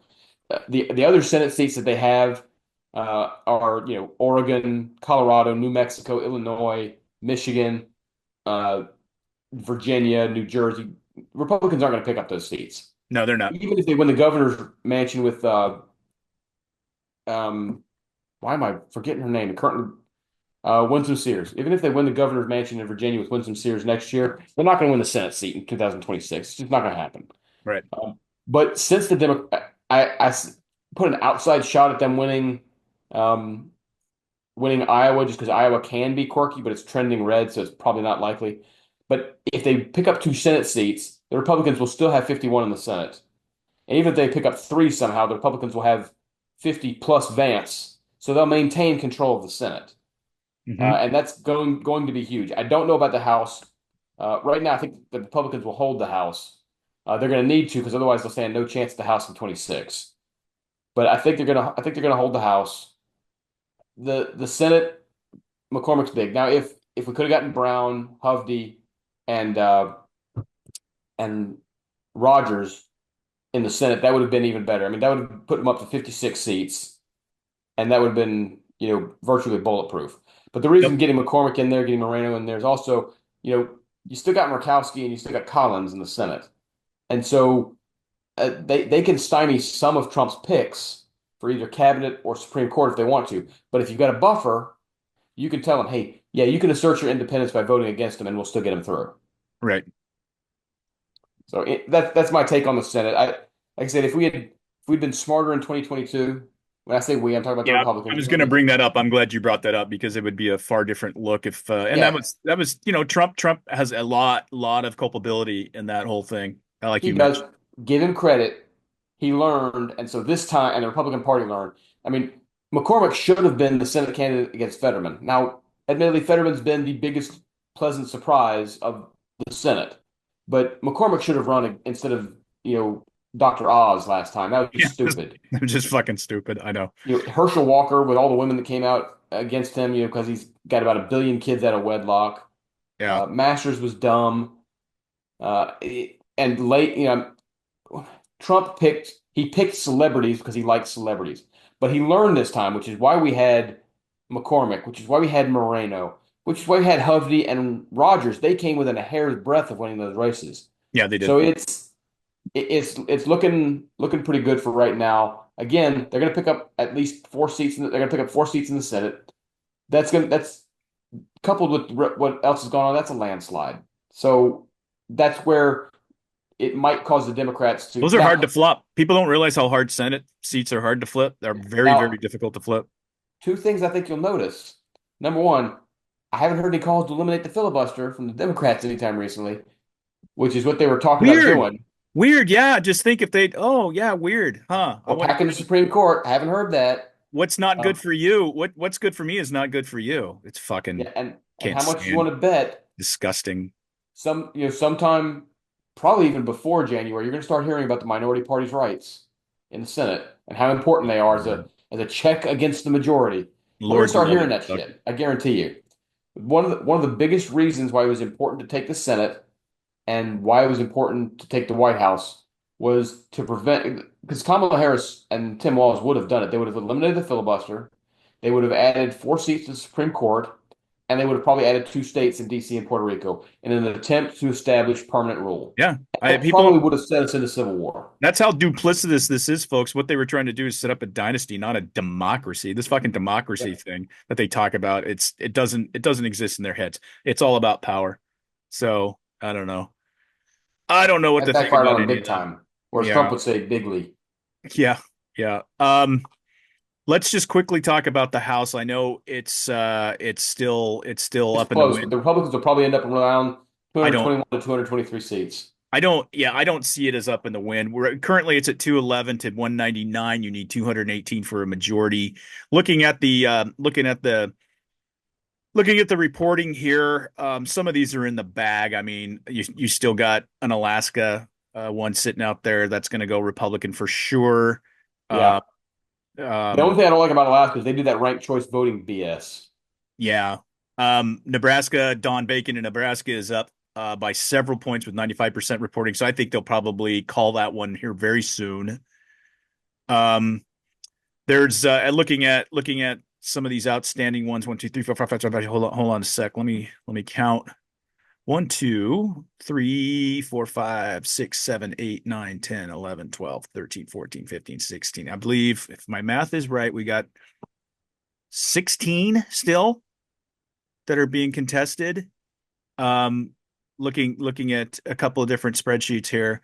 And I'm looking out of those 16 that Republicans are leading in 11 of them right now, with several of those being in the 90s, some of those only being in like 58% in Northern California district.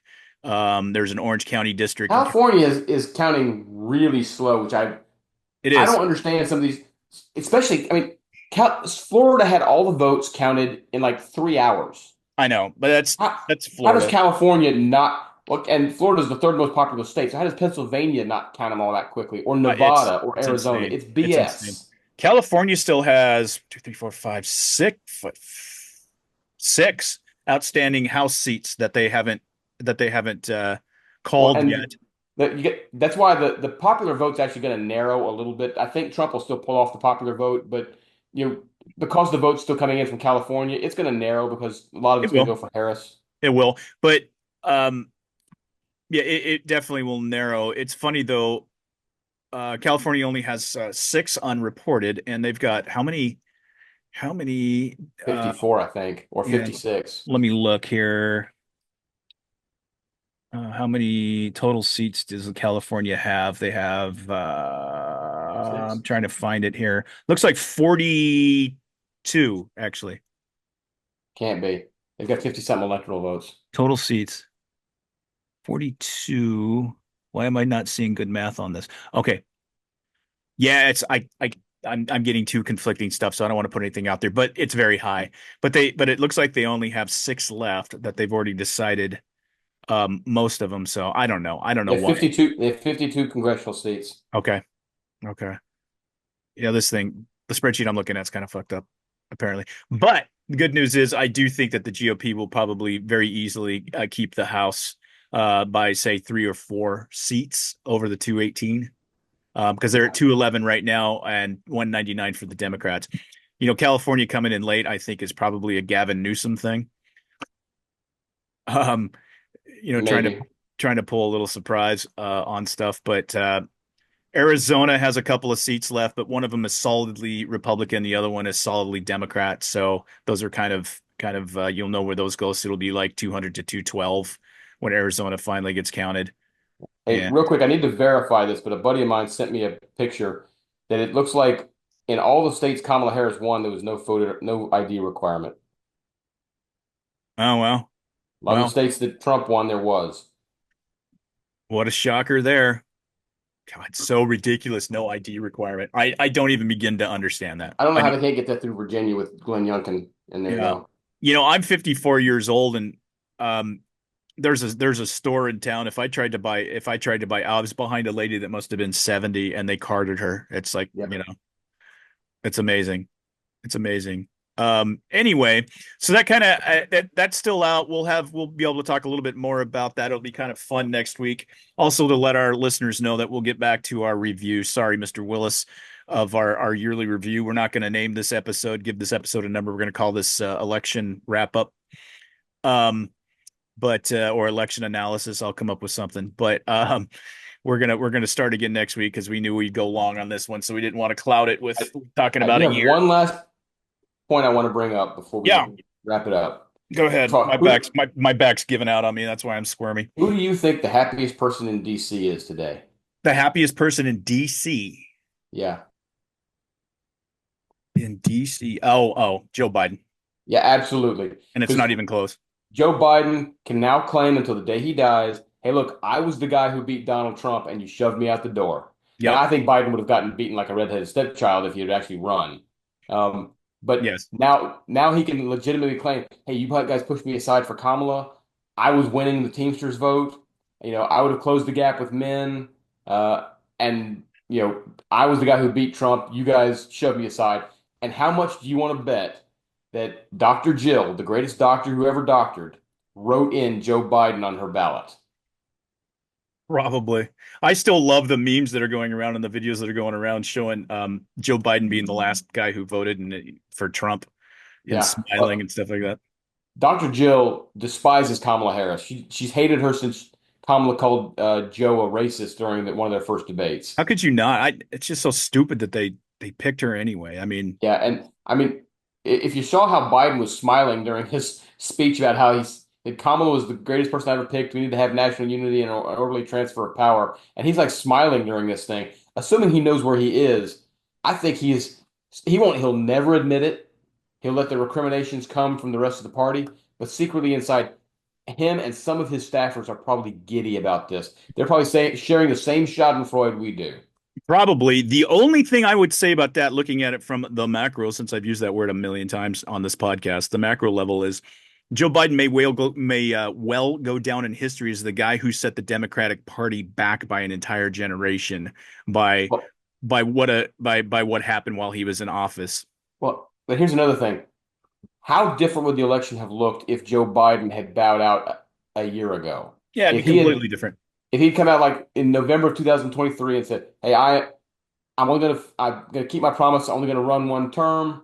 Let's have a Democratic primary." Because Kamala would not have won a Democratic primary. She would not have won the Democratic primary. No, no, she would not have. Um, I've got to remember she dropped out before the first primary in 2020 because she was running such a crappy campaign. She did. I I Not a think single primary vote. She hasn't gotten a single yeah. vote ever. So if he had dropped out a year previous, then they would have hailed him even if they had lost. But I still think he's going to be secretly, he'll never admit it to anybody that's not like a super close friend, like, or even a family member, like maybe Hunter or something. But him and Jill inside both going to be, if nothing else, they're sitting there telling each other, "See, I told you I'd have won. I told you Kamala couldn't do anything." That's what's going on there. I guarantee it.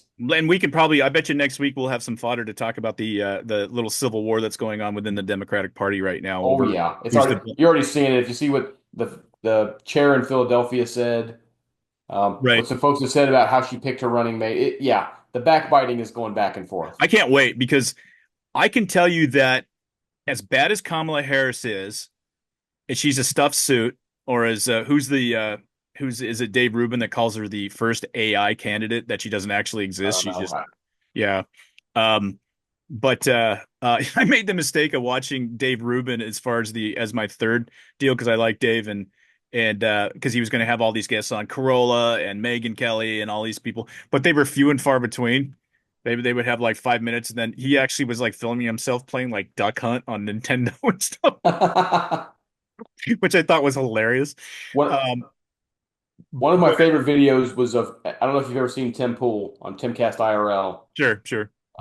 But the video of them as Decision Desk called Pennsylvania and put Trump at 270 it's one of the happiest videos you've ever seen I'll in have your to life. I'll look that up on YouTube tonight before I hit the sec. I'll have to look. Is that on Timcast? Yeah, Okay. yeah. All right. Yeah, that's easy. It's titled something like "The Moment They Called Pennsylvania" or something like Yeah. that. I'll have to watch it. I was actually thinking about watching Crowder because he had a million people on too, and they're always very his I'm not, Crowder's not my favorite in the world, I'm but I still like anti-Crowder. yeah, I like his gang. You're anti Crowder? Yeah, I think he was showed low character with how he dealt with Daily Wire. Oh, Daily Wire. Yeah, I get that. I get that. I haven't heard a thing about that since. I don't know if they've No, because Crowder knows how much it hurt him, and Daily Wire's like, "You're not relevant anymore." yeah. Yeah, it did hurt him. Yeah, that was Because kind of he actually destroyed friendships he had with both Jeremy Boring and Ben Shapiro, yeah, that's too bad. and It's, that's there's not something that I take a dim view I mean, of. I could see me like if I knew those guys, I could see me choking out Michael Knowles. I could see that, but I think they would enjoy watching that. Like, Yeah, probably, but the whole way that they treated it, yeah, I know that something really affects me when I don't even have to think about it, and my respect level for somebody goes down. And after that, there's been few people like that, and Crowder was one of them. When he did what he did with the contract negotiations and what I felt was misrepresenting stuff, and how he kind of used his friendship for his own personal gain, I lost a lot of respect for him. yeah, I could see that. I could definitely see that. Well, hopefully they'll patch it up one of these days, or they won't. Who That's knows? that's going to be on Crowder to do because Shapiro and Boring are not going to patch it up on their own. Well, They they are they see as you know themselves as with the aggrieved party. and as you know with the whole Candace Owens situation, once they're pissed, and you're kind of burnt. So Yeah, you're on the outs. yeah, you're burnt. She burnt herself pretty bad on that. And I was never a huge fan of Candace Owens anyways. I think she's pretty Yeah, extreme. she's not at the intellectual level of a Shapiro or a No. Boring or No, a she's Clavin. an attractive African American conservative female, and she's smart. I mean, I'm not going to say She is smart, but she tries to pretend she has greater depth of knowledge in some areas than she does. she does And it. She did a pretty good job of I thought she was pretty quick on her feet when she would do her public speaking stuff. I thought she was yeah, because she's running into people that are morons. And right. I'm just going to say that's that. fun to do, obviously, and I respect her for a lot of that. But when she got into the stuff about Israel and how Jerusalem was quartered and all that kind of stuff, she showed that if it's not in her direct wheelhouse, she really doesn't have much beyond her feelings. Yeah, no, I get it. And if you're gonna piss Jeremy boring and even and Clavin really was the guy who was really pissed about that. He came Yeah. out with he came out on his show, he just ranted about an hour about her very openly. And I was like, woo, okay. And I don't listen to Clavin because I think he's boring. I like him, he's a nice guy, but I just don't listen to I him. like him in the roundtables with the Daily Wire. Yeah, I I don't do know that I too. can listen to the show. Yeah, I only listened to that one because I was interested in what was going on. That was months ago, and that whole anyway, we're getting way off topic.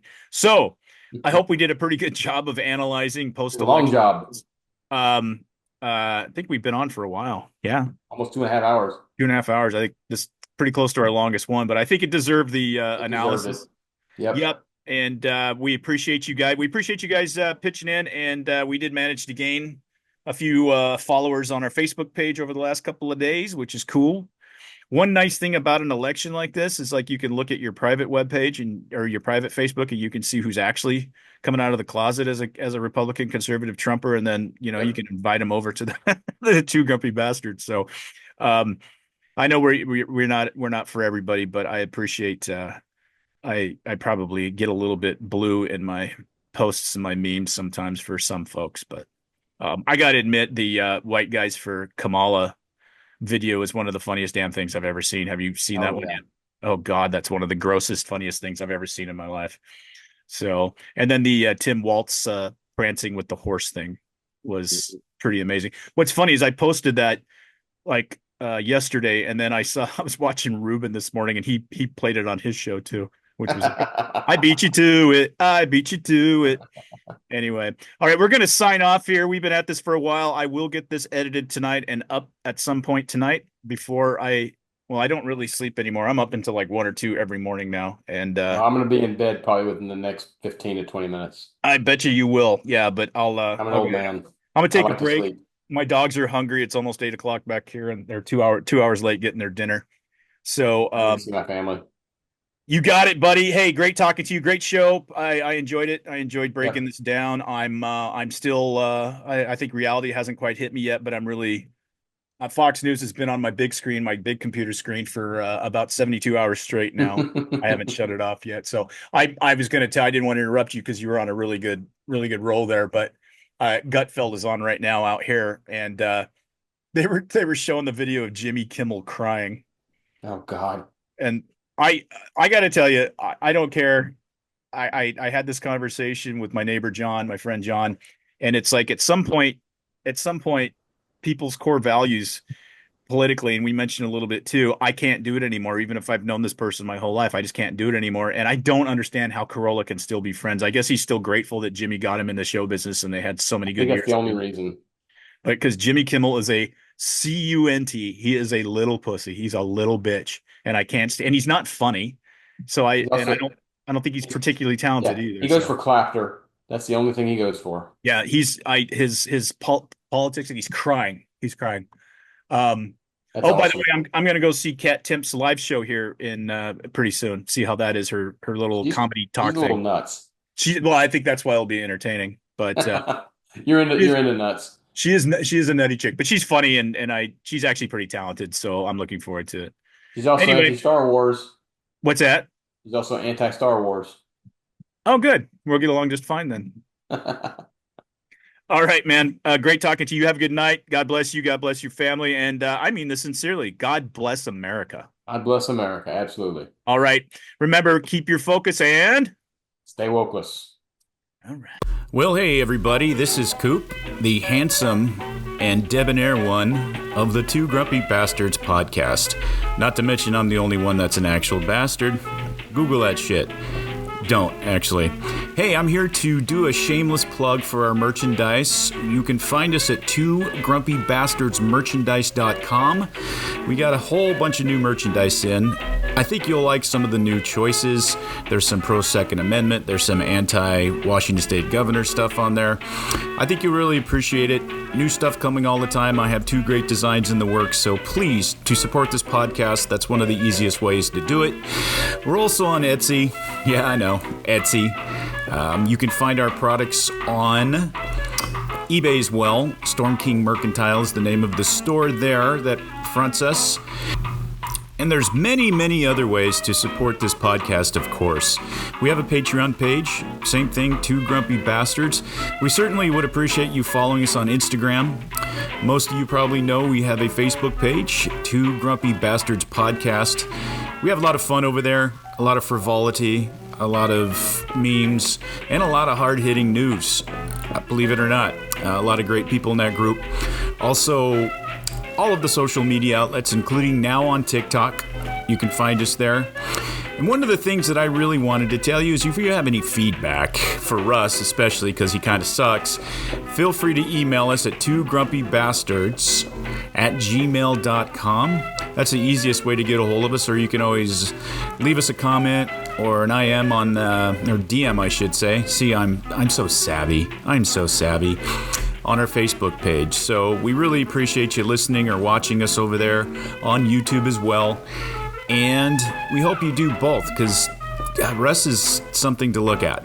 I said something. I didn't say something really great to look at. Anyway, thanks for listening. This is your intrepid, amazing, and grateful host of the Two Grumpy Bastards podcast, Koop. Remember, keep your focus and stay wokeless.